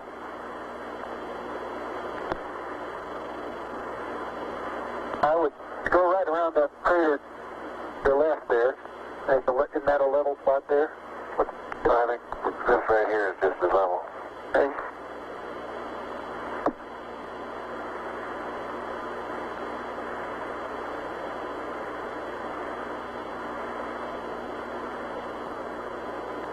And they will be out of the camera's field of view while setting up these experiments.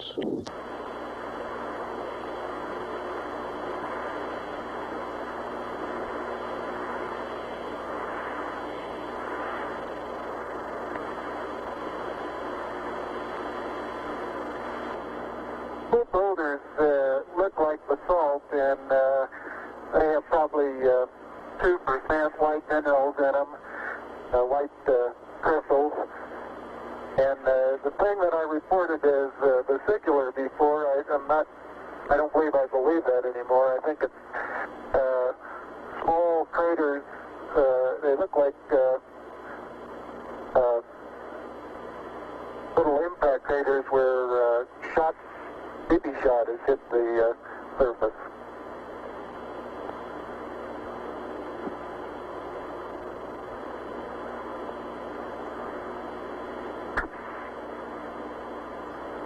EME flight.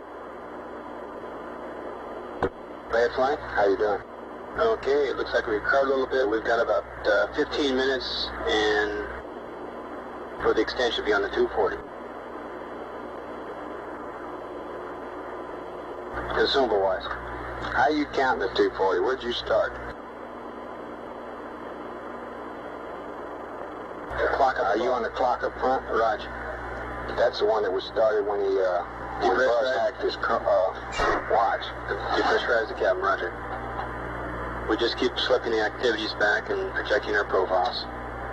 And the current rate right now is around 15 minutes beyond 240. Okay, and you're going with that clock up there. That's fine.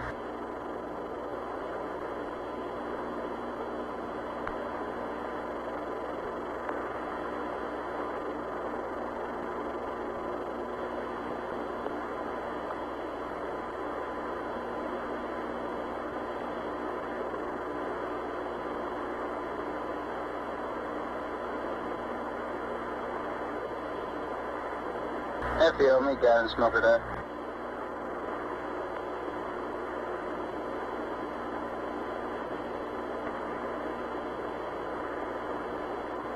Hi, Houston. I have the seismic experiment flipped over now, and I'm aligning it with the sun. I'm having a little bit of difficulty getting the beep go in the center. Wants to move around and around on the outside. Find any spot, any hole. You're cutting out again, Buzz.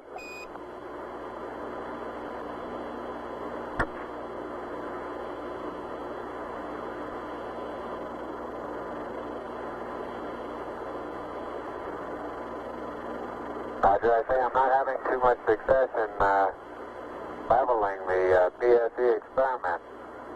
Flight experiments. The main thing is get the ball off the edge. Get what? Get the ball off the edge. It does not necessarily have to be centered if you can't set it. Get the ball off the edge.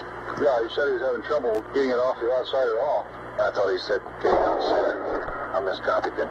So it seemed to be going around the outside.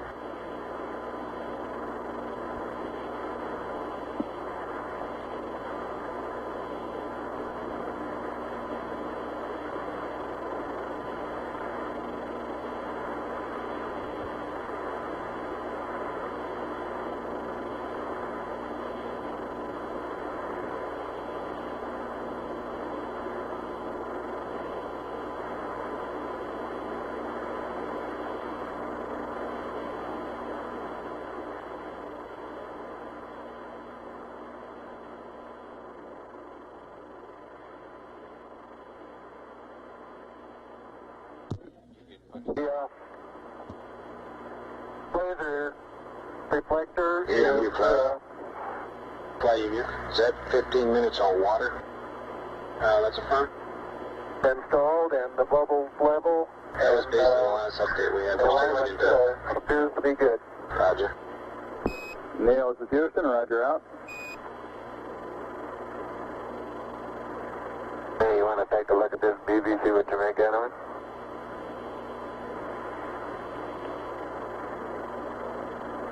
I found it pretty hard to get perfectly level, too. That baby likes the outside. It won't go on the inside. Flight experiments. I think I grounded him out. I think he just said it stays on the outside. The cup is convex now instead of concave. I think you're right. I believe it is. Houston, I don't think there's any hope of using this leveling device to come up with an accurate level. It looks to me as though the cup here that the BB is in is now convex instead of concave, over. Let's have him not to fight it too long on flight. Let's press on. Forget it. Roger 11, press on. If you think it looks level by eyeball, go ahead. Okay.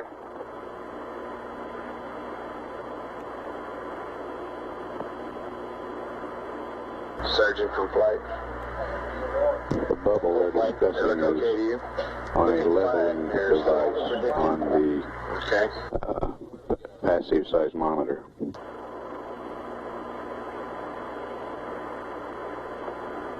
Our rates are still down at a comfortable level.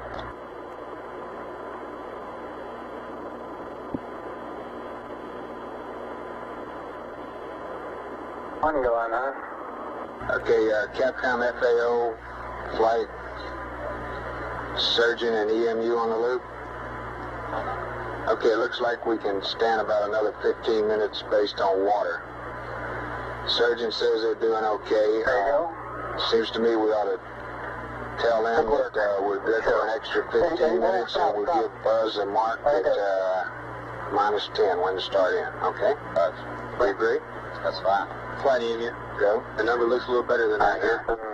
15 should I? Facing the PSE, the Surgeon, you agree? solar array deployed automatically. The left hand I had to manually. And FAO, how long farther away from that 10-minute mark based on that?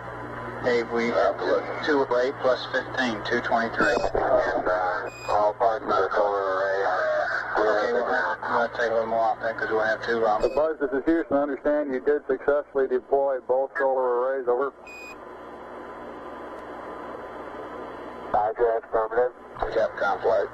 Third flight for Neil, based on consumables and And there's any way of telling whether that's lined up. we can give him another 15 minutes and still give a minus 10-minute mark for Buzz to start termination, if he concurs. Okay, is Neil ahead or behind Buzz on consumables? I think Neil's ahead. Is that right, EMU? Flight EMU? Neil's using less, right? Still out of the That's the term. LFU is the one that's down. Okay, go ahead, Capcom. Okay, for my information, would Buzz then be going in closer to nominal time? I don't follow you. We're going to give the total thing 15 minutes, and we'll still give Buzz a 10-minute minus 10 mark to start in based on that. All EVA 15 minutes? Yes, if he agrees.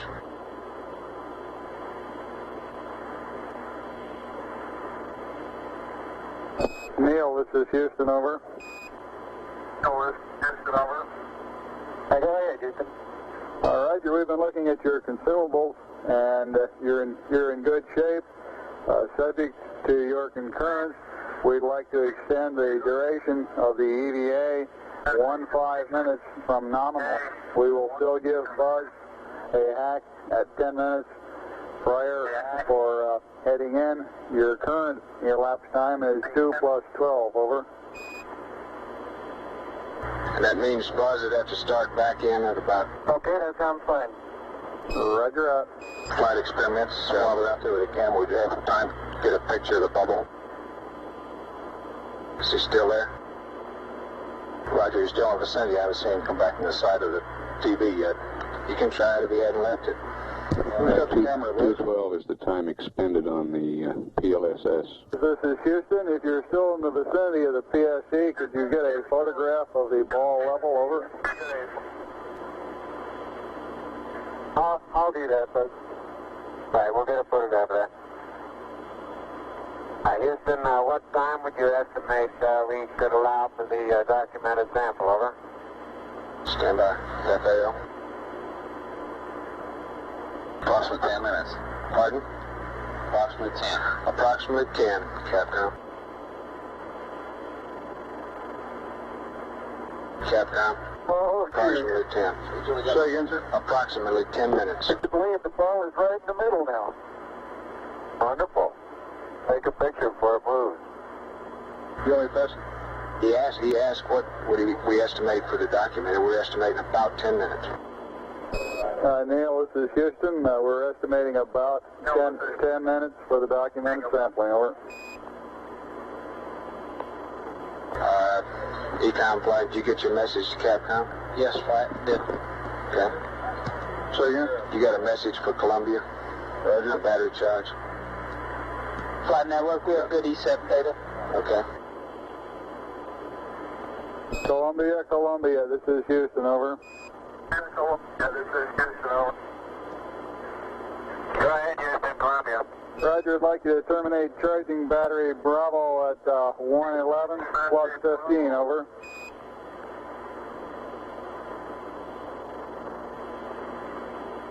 How about right now? Roger.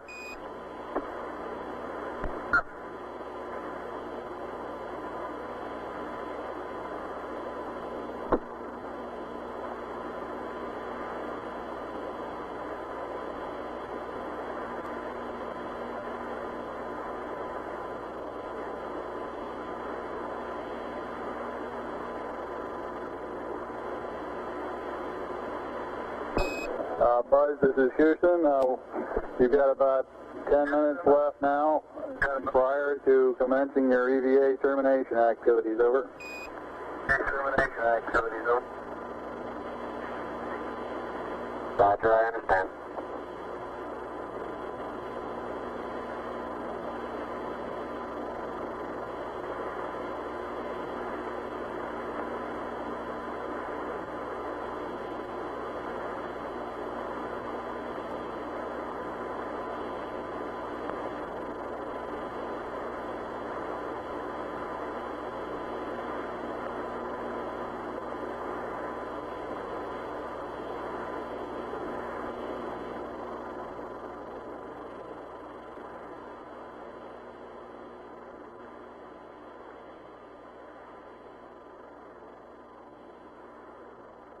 Flight experiments.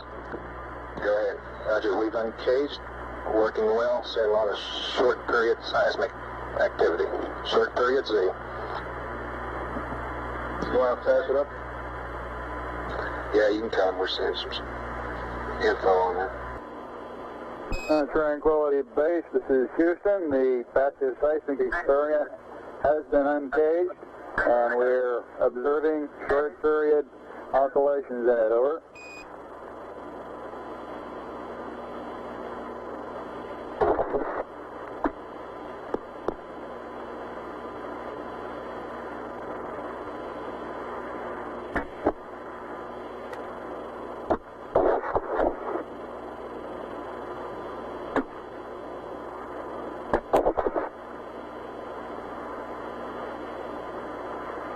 Flight aviate. Yeah. 26 and a half. About an hour and 50 Okay, minutes. so we got to start him in now. He's got 9 minutes. Okay, we're supposed to give him 10 minutes prior to the bottom of the ladder, right?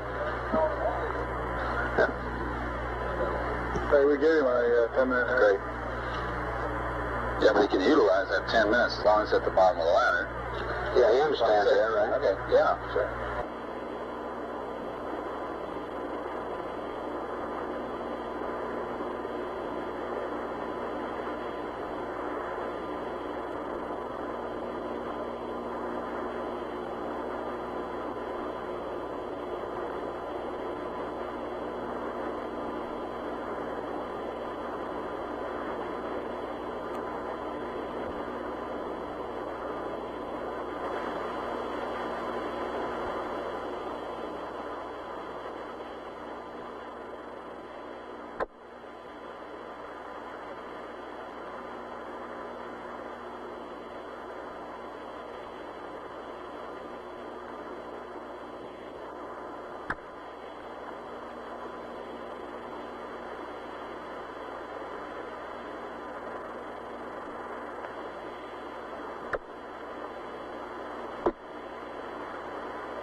Econ flight.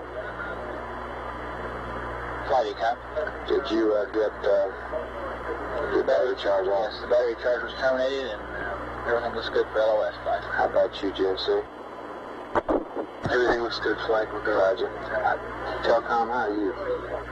We're looking good, flight. In the foreground, Buzz Aldrin is collecting a core tube sample.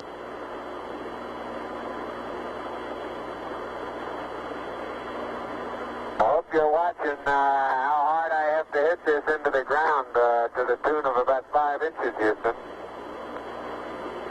Roger.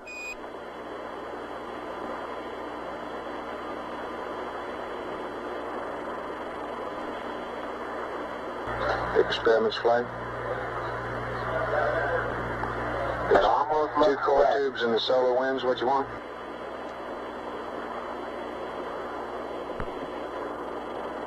Experiments. Got it. Sample. Experiments. Give me an answer. 2 core tubes in the solar wind. Roger. Okay. Wait a minute. Okay, cut the cable again.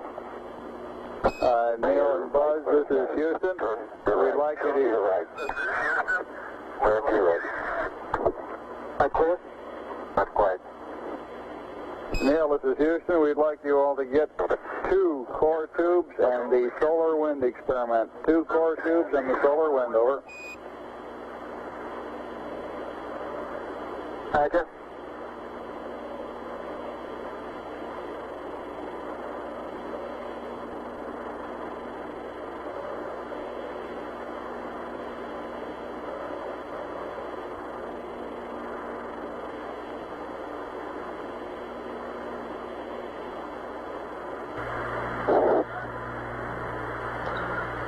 The core tubes provide material. Joe, we have seen the core samples as he was taking those on the seismic data. If possible, sometime in the next couple minutes before he comes in, if he could get a little jump that he was planning on doing at one time as he left the PSC, we'd like to have it. A jump? Roger. Let's let him get through with what he's trying to do.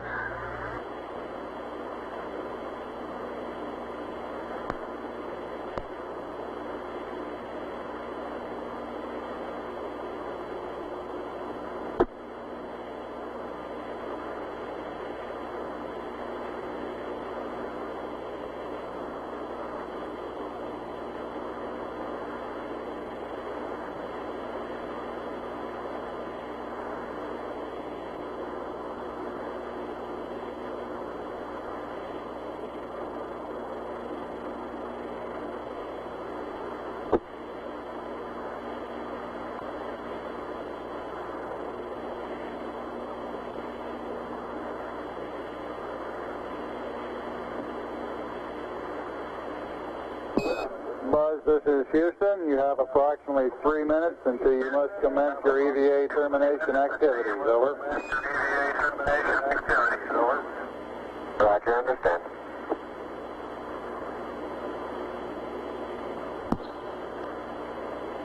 Columbia, this is Houston. Approximately 1 minute to LOS. Over. 1 minute.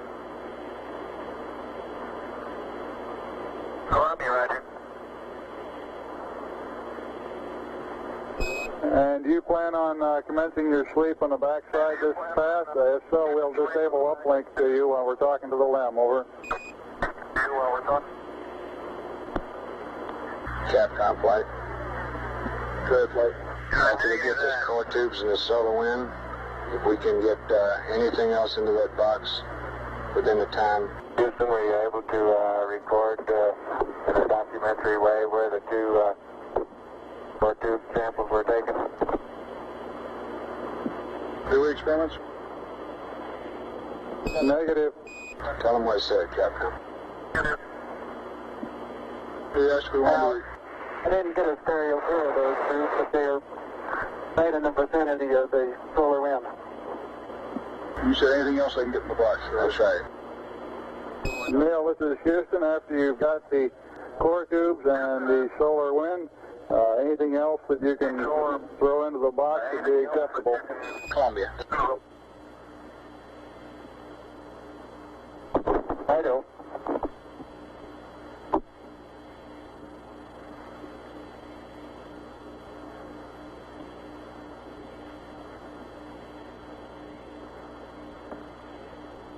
Cap was right.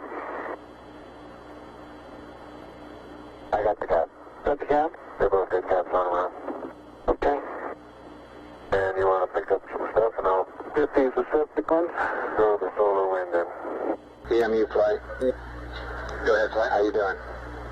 We're real fine, flight. You know, we had a little extra lifetime there. Okay, Sergeant Flight, how are you?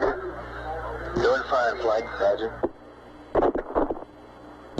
Buzz Aldrin retrieving the solar wind experiment.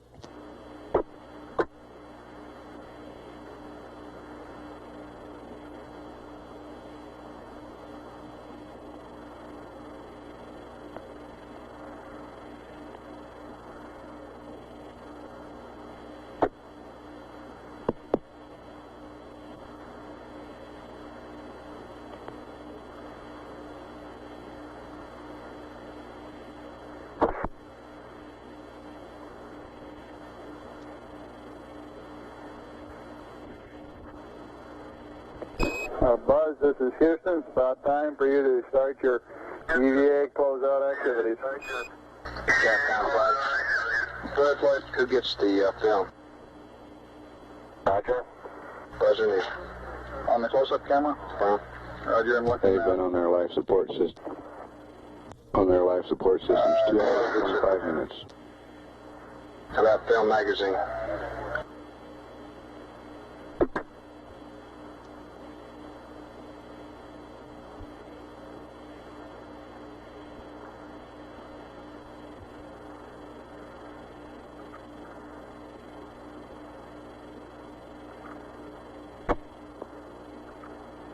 And Neil gets that too. So he gets the stereo cassette and the film magazine? Roger. Well, that's his EVA. The LMP is supposed to help him get that cassette and put it in his pocket for him, so he doesn't have to fumble with it trying to get it in his pocket. Okay, where's the LMP? I think the LMP's at the Mesa. Remind him of the close-up camera mag. Affirm. Yeah. Neil and Buzz, this is Houston. I'd like to remind you of the close-up camera magazine before you start up the ladder, Buzz. Close-up camera magazine before you start up the... Okay. Got that over with you, Neil? Now that close-up camera's underneath the Mesa, I'll have to pick it up with the phone. And I'm picking up several pieces of really vesicular rock out here now.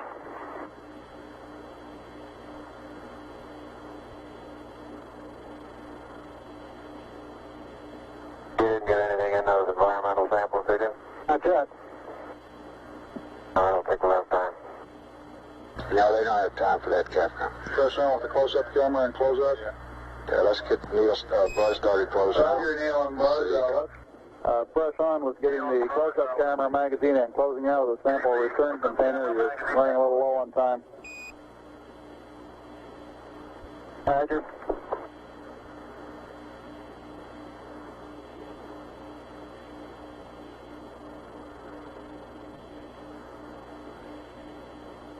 We want to keep a good margin in those portable life support systems.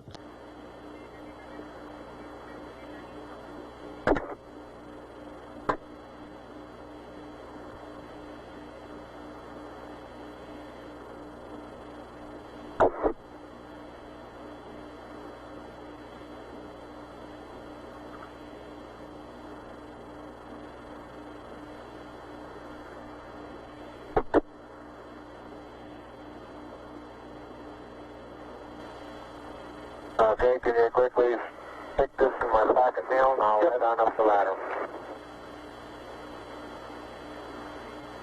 Capcom flight. Good flight. What Buzz just say? He asked Neil to put the close-up camera film in his pocket and he'd head up the ladder. My flight plan shows, right.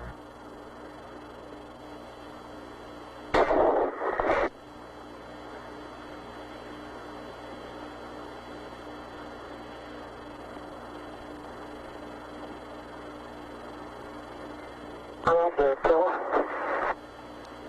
Just hold it right there. Okay, let the pocket go. Stop going. Got it. Okay. Adios, amigos. Hey. Anything more before I head on up? Could we get the ladder? One jump, please. Up the ladder, Capcom. Negative. Head on up the ladder, Buzz. Head on up. Buzz.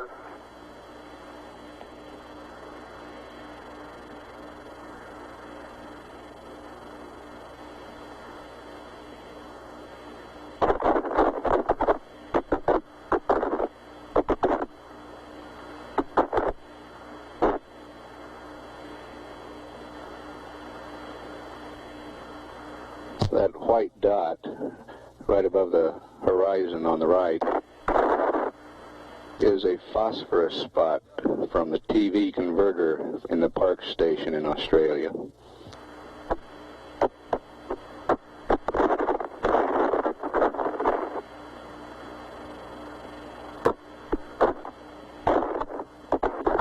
EMU flight. Go ahead. Okay.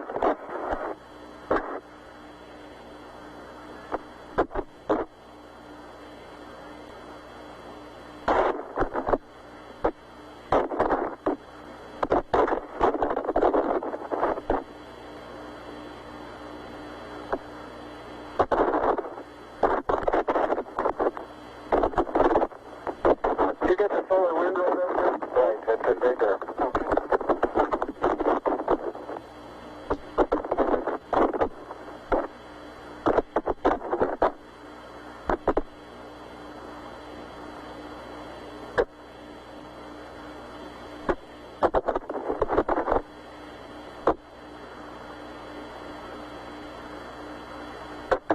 reach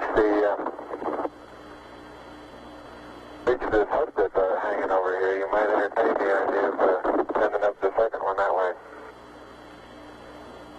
Okay.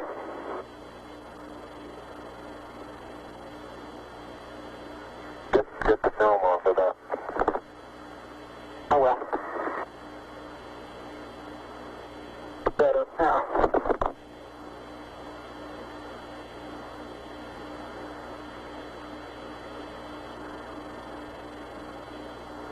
Okay, I'm heading on in. Okay. And I'll get the LEC already. Bye. Telcom, control flight. Go flight, watch your switches and circuit breakers now. Roger.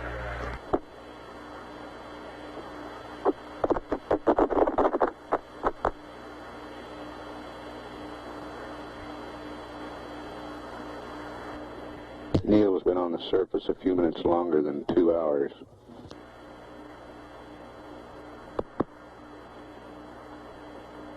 Buzz, approximately 20 minutes less than that.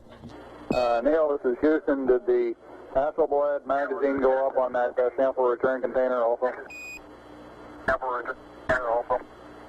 I've got the Hasselblad magazine hooked to the SRC now, yeah. Roger.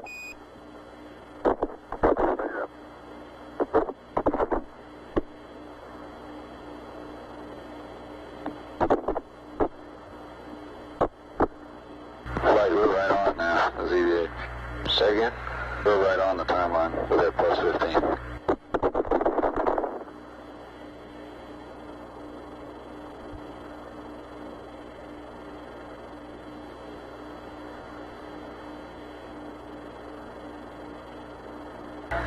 Ecom GMC flight. Flight Ecom? Okay, well, Mike's on the backside now. Let's get everything in order.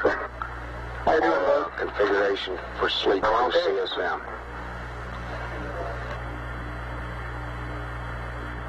Roger, flight.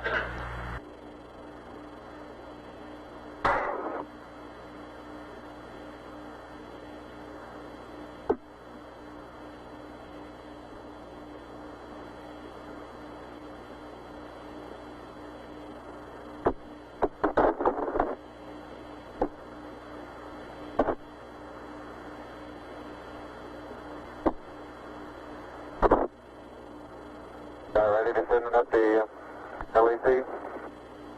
Yeah, just about.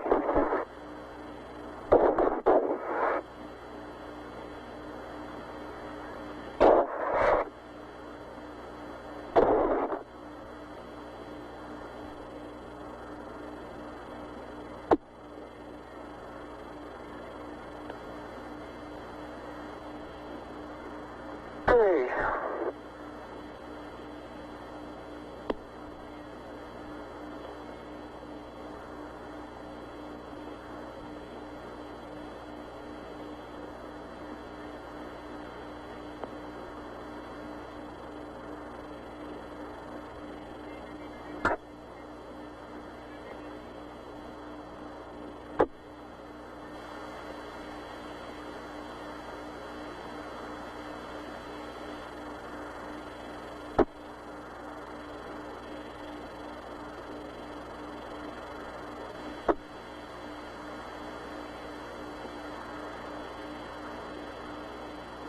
Okay, that's got it clear.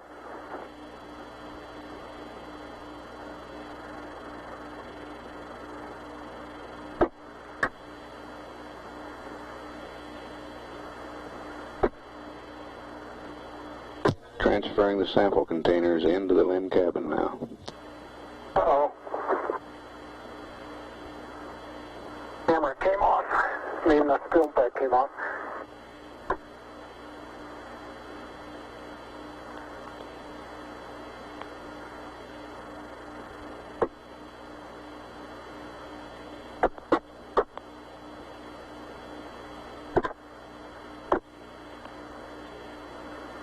Okay, just ease it down now.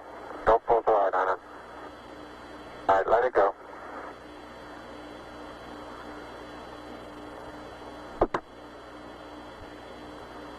Flight surgeon. Go, surgeon. Okay, we feel like it's CDR. Oh, you're getting that. Heart rate here for a sufficient period of time. We ought to ask him to slow down and rest. You want an EMU check? Okay. Yes, sir. That's one time. Let's do an EMU check on the commander. Neil, this is Houston. Request an EMU check over. EMU check over. Roger, got 3.8.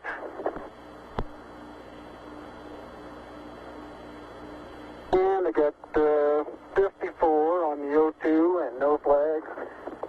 And my flow is in.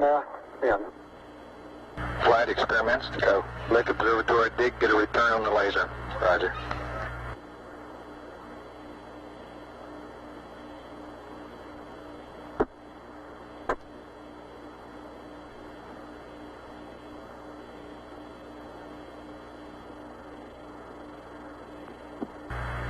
You want to pass that one up the way? Negative.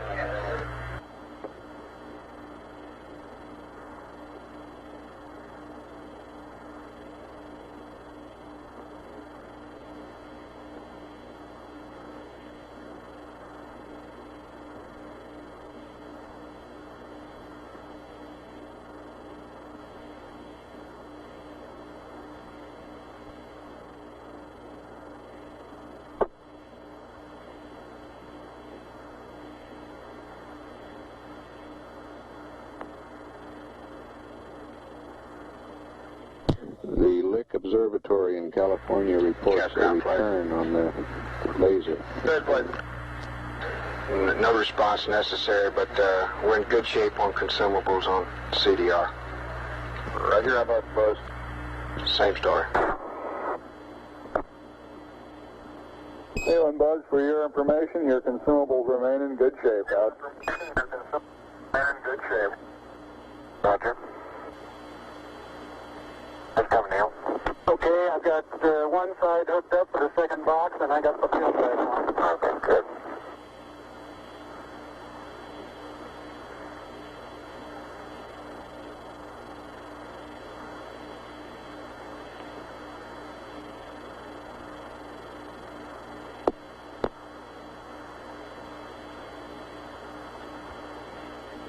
Boy, that film from on the LEC is kind of falling all over me while I'm doing it.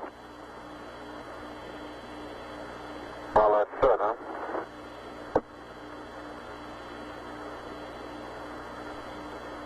It looks like down here.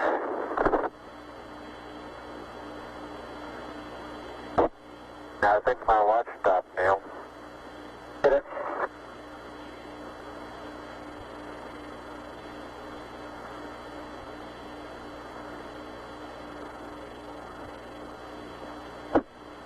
Flight EVA. Go. We haven't heard anything about Buzz doing anything about the sequence camera up in the spacecraft. I don't know whether it's worth mentioning or not, but it might be. He needs to put a new mag on and get some pictures of the LEC up first. I don't know if he is or not. Okay, if you can just kind of hold it, but I think I can do the pulling. Okay. Stand by a minute. Let me move back.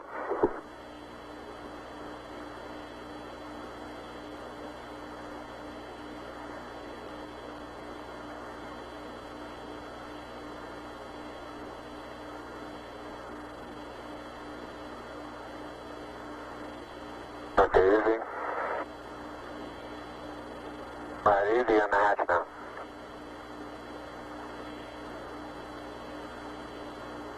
Okay, I'll get it the rest of the way. Flight surgeon, you should still continue to say again? Oh, yeah, you should still continue to take it easy. Yeah, a little more. This is the hardest part. I know it.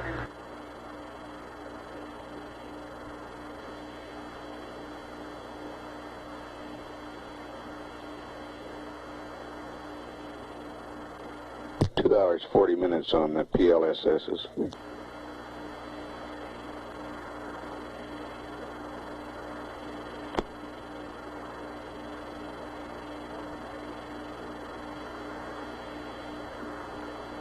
Those? Okay, it's unhooked. How about that package out of your sleeve. Get that? No. Okay, I'll get it. I get up there.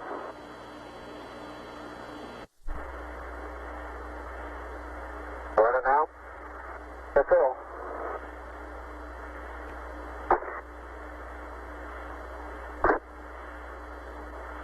Okay? Okay.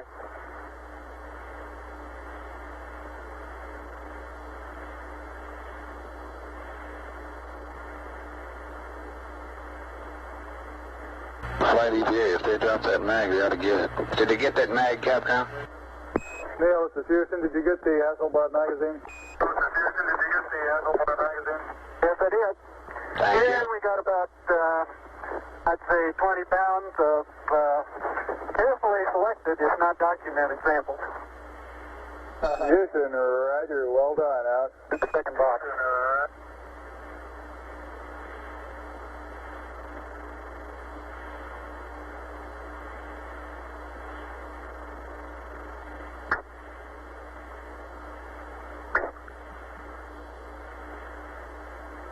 Unofficial time off the surface at 1:11:37:32. Start arching your back. That's good. Plenty of room. Plenty of room. All right, arch your back a little, your head up again. Out, off, roll right just a little bit. Okay, now. And in good shape. Thank you. Calcom flight. I'm bumping now. Now you're clear. You're rubbing up against me a little bit. Okay. Turn right. That's right. Turn to the left. Calcom flight. Go flight. What's your channel, please? Channel 32. Now move your foot and I'll get the hatch.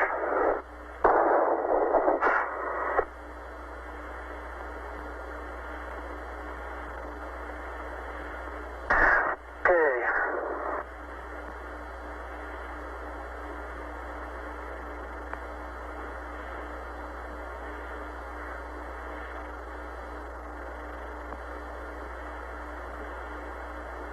Okay, the hatch is closed and latched.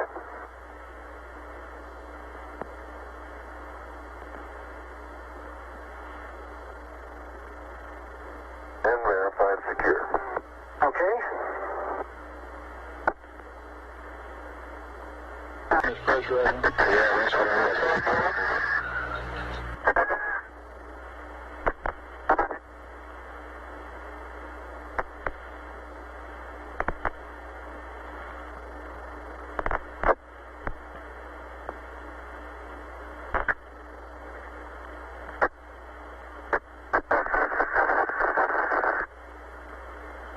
Repress open flight. Cabin coming up.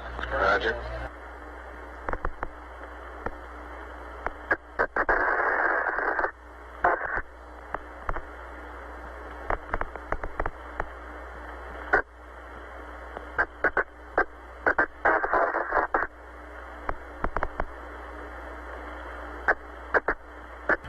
Cabin pressure coming up.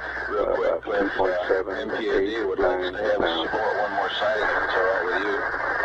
We Up to haven't three seen it now. 3 times. That's 40 flight. That's why they'd like to try this one last one. What new data do we have? Oh, just MPAD science. Well, we have a new set of coordinates? Oh, yes. 4 What we'd like to do is upright the statement to Columbia as soon as he pokes around the hill and reading this data. Please let him try one more time. He's supposed to be getting some sleep in here somewhere. No, not yet, Captain. FAO flight. Go flight. Check your flight plan for Columbia from this point on, will you? Show the cabin at 4.8. Flight plan for at this point on, Columbia goes to sleep the same time the limb guys do. That's what I thought. That's right. Flight telecom cabin pressure is up. Roger. We'll run about an hour later than this flight plan. Okay, Fido flight, get all your data together. We'll try one more time. Roger, thank you, flight. FAO, will you get the information together? Roger, flight. GNC flight? Flight GNC. Are you okay on consumables or on propellant? That's affirmative, flight. Okay.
LEM's systems look good. Crewmen should now be transferring back to Tranquility Base's environmental control system, and later we'll switch to the vehicle's communication system. We estimate it'll be another 10 to 15 minutes before they're on the LEM communication system.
And a replica of the American flag on the lunar surface is now being erected here in the control center.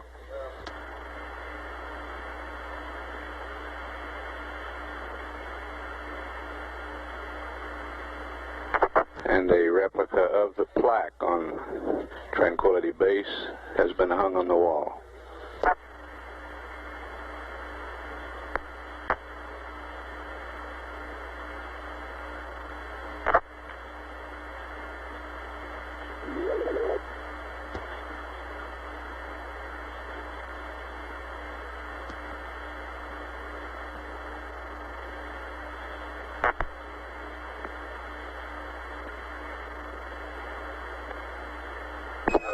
Neil, this is Houston. Neil, this is Houston. Radio check, over.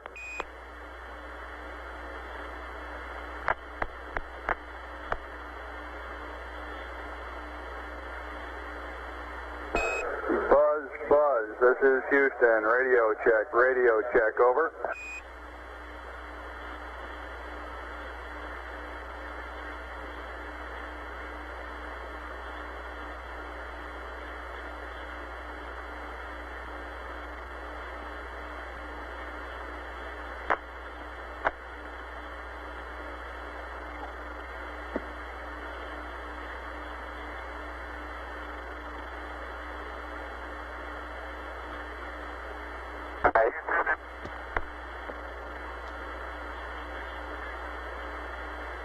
This is Houston. I copy a transmission calling Houston. All else was broken up, over.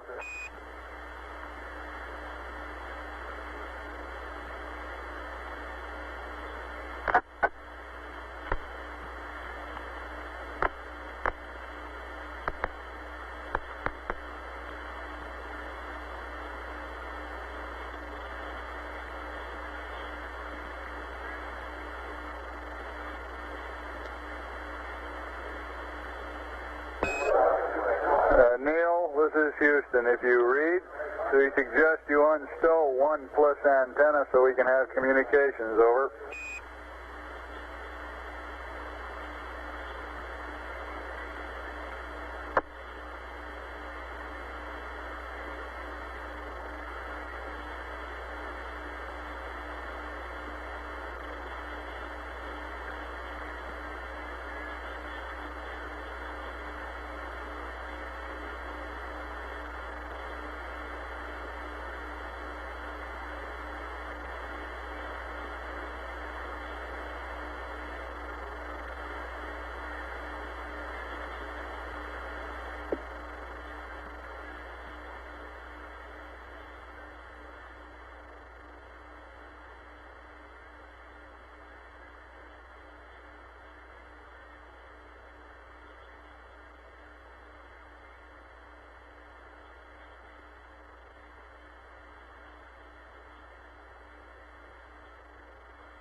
Receive. B off. Neil, this is Houston. We seem to be reading you now. How do you read us, over? ICS, push to talk. Relay.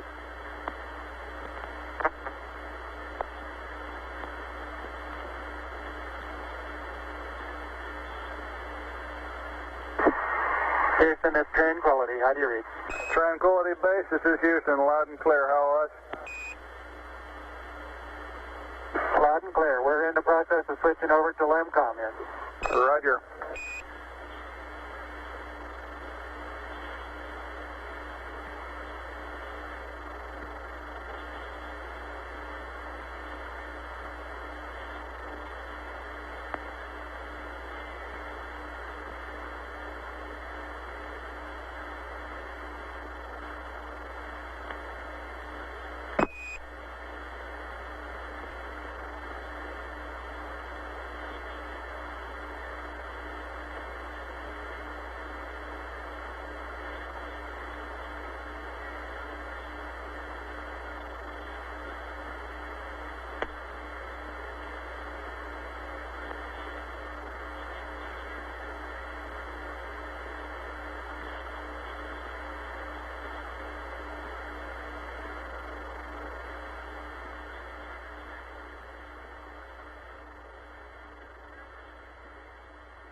Tranquility Base, this is Houston. We'd like to verify your steerable antenna in track mode SLU. We're going to do a communications handover here on Earth. Over.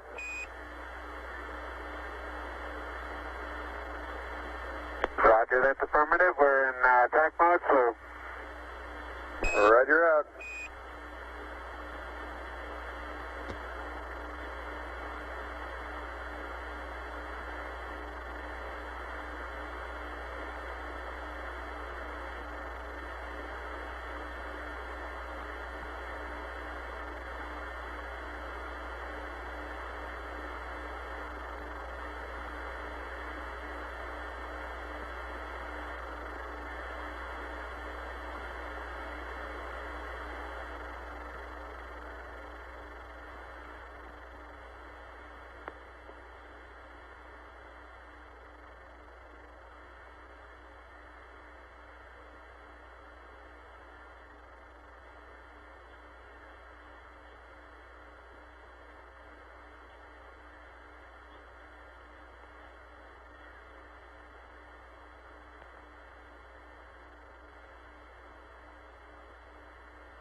Columbia, Columbia. This is Houston, over.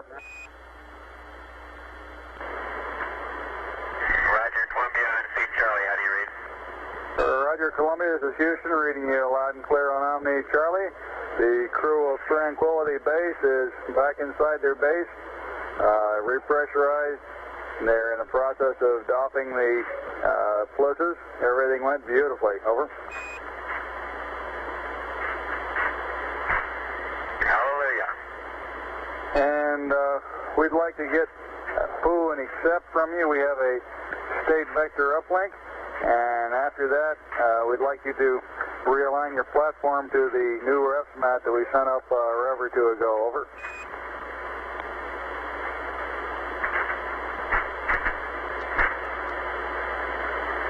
All right, understand. You want a option 1, do option 1.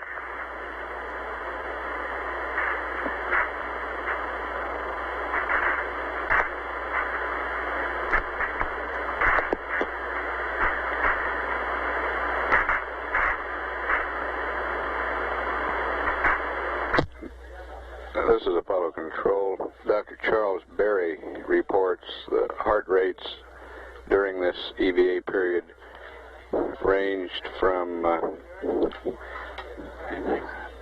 low of 90 for both crewmen to a high of about 125 for Buzz Aldrin at peak periods, and a high of 160 for Neil Armstrong at peak periods. That top reading coming during the time he was transferring the rock boxes into the LEM.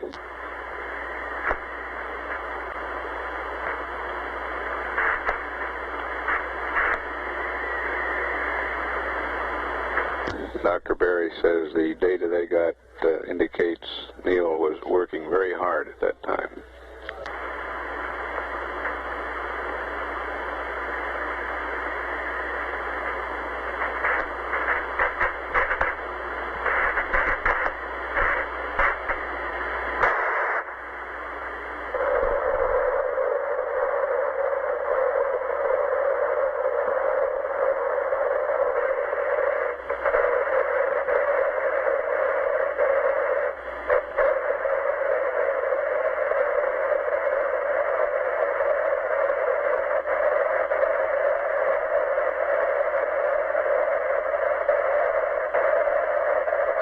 This is Houston.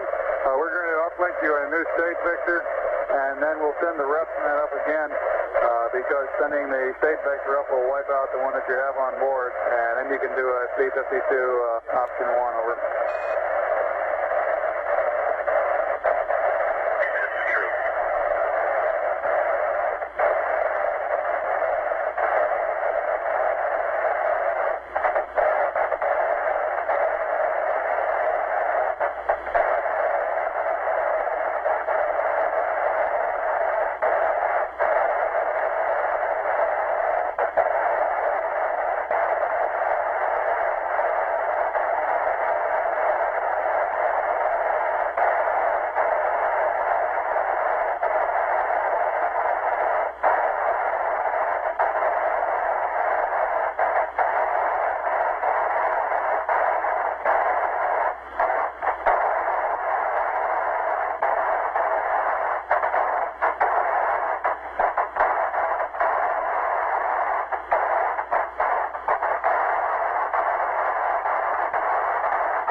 Houston. Do you read? Over.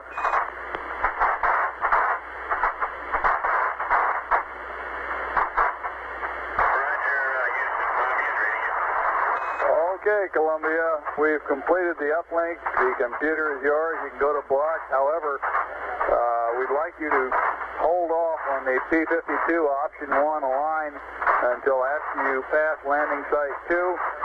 And we're requesting that you perform another P-22 and attempt to find the LEM this fast. I've got some numbers for you when you're ready to copy. Over.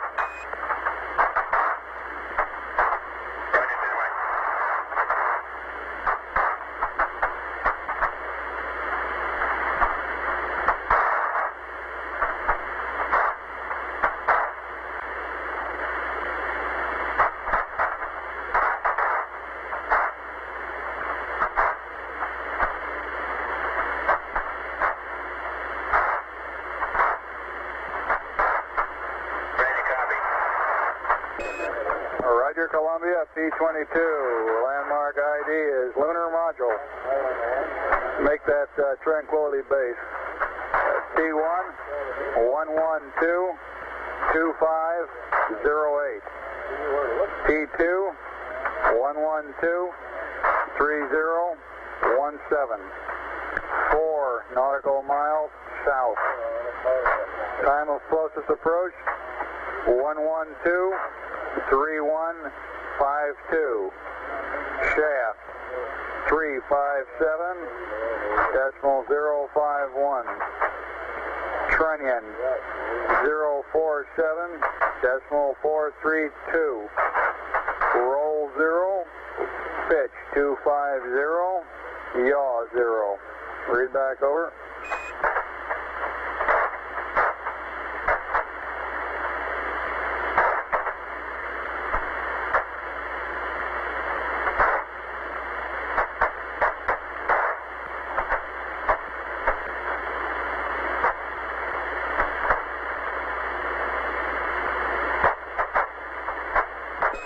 Columbia, this is Houston. Did you copy my P-22 update? Over.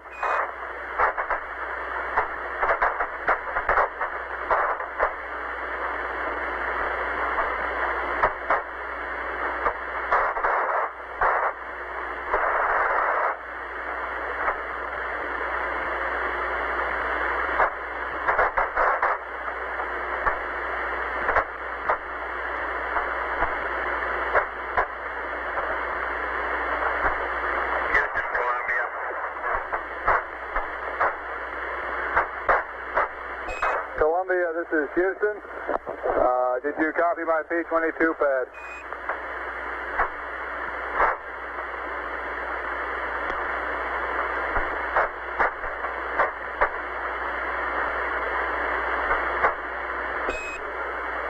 Columbia, this is Houston. Do you copy my pad? Over. Negative, Bruce. Just give me the latitude, longitude over 2, altitude, and the grid squares. Never mind the other, you're broken up. Stand by.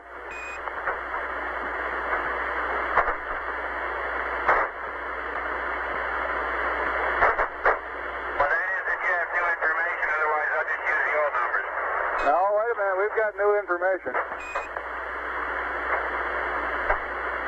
Okay.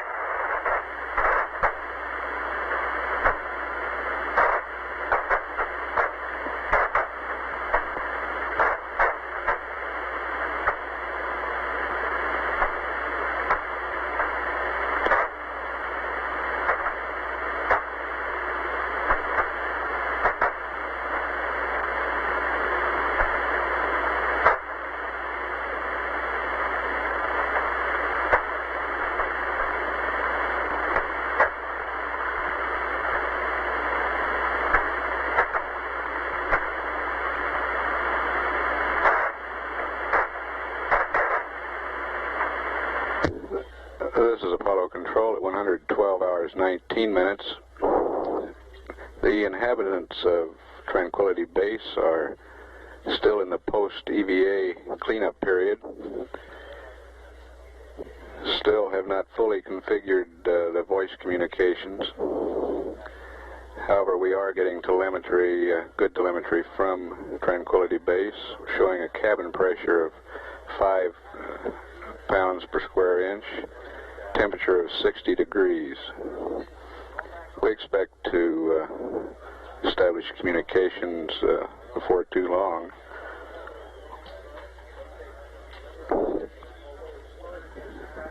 During this period, the crew is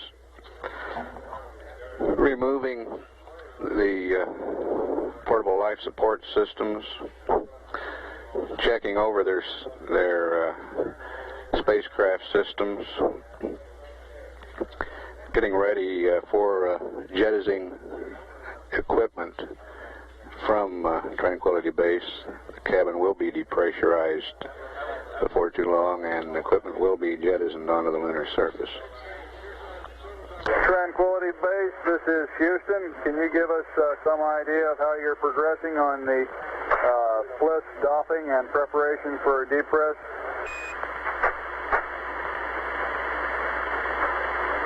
Roger, Houston, Tranquility Base.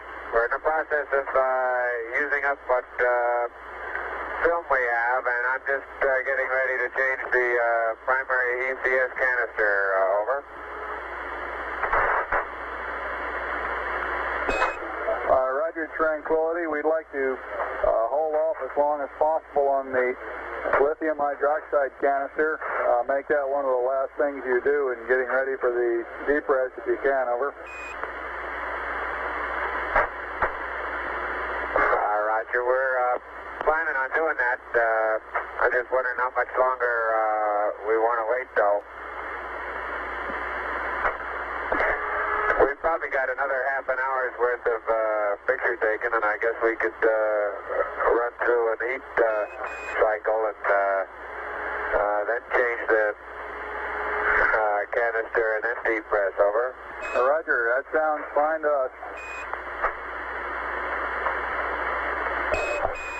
Well, it'll be a little crowded in here for a while. Oh, we don't mind a bit.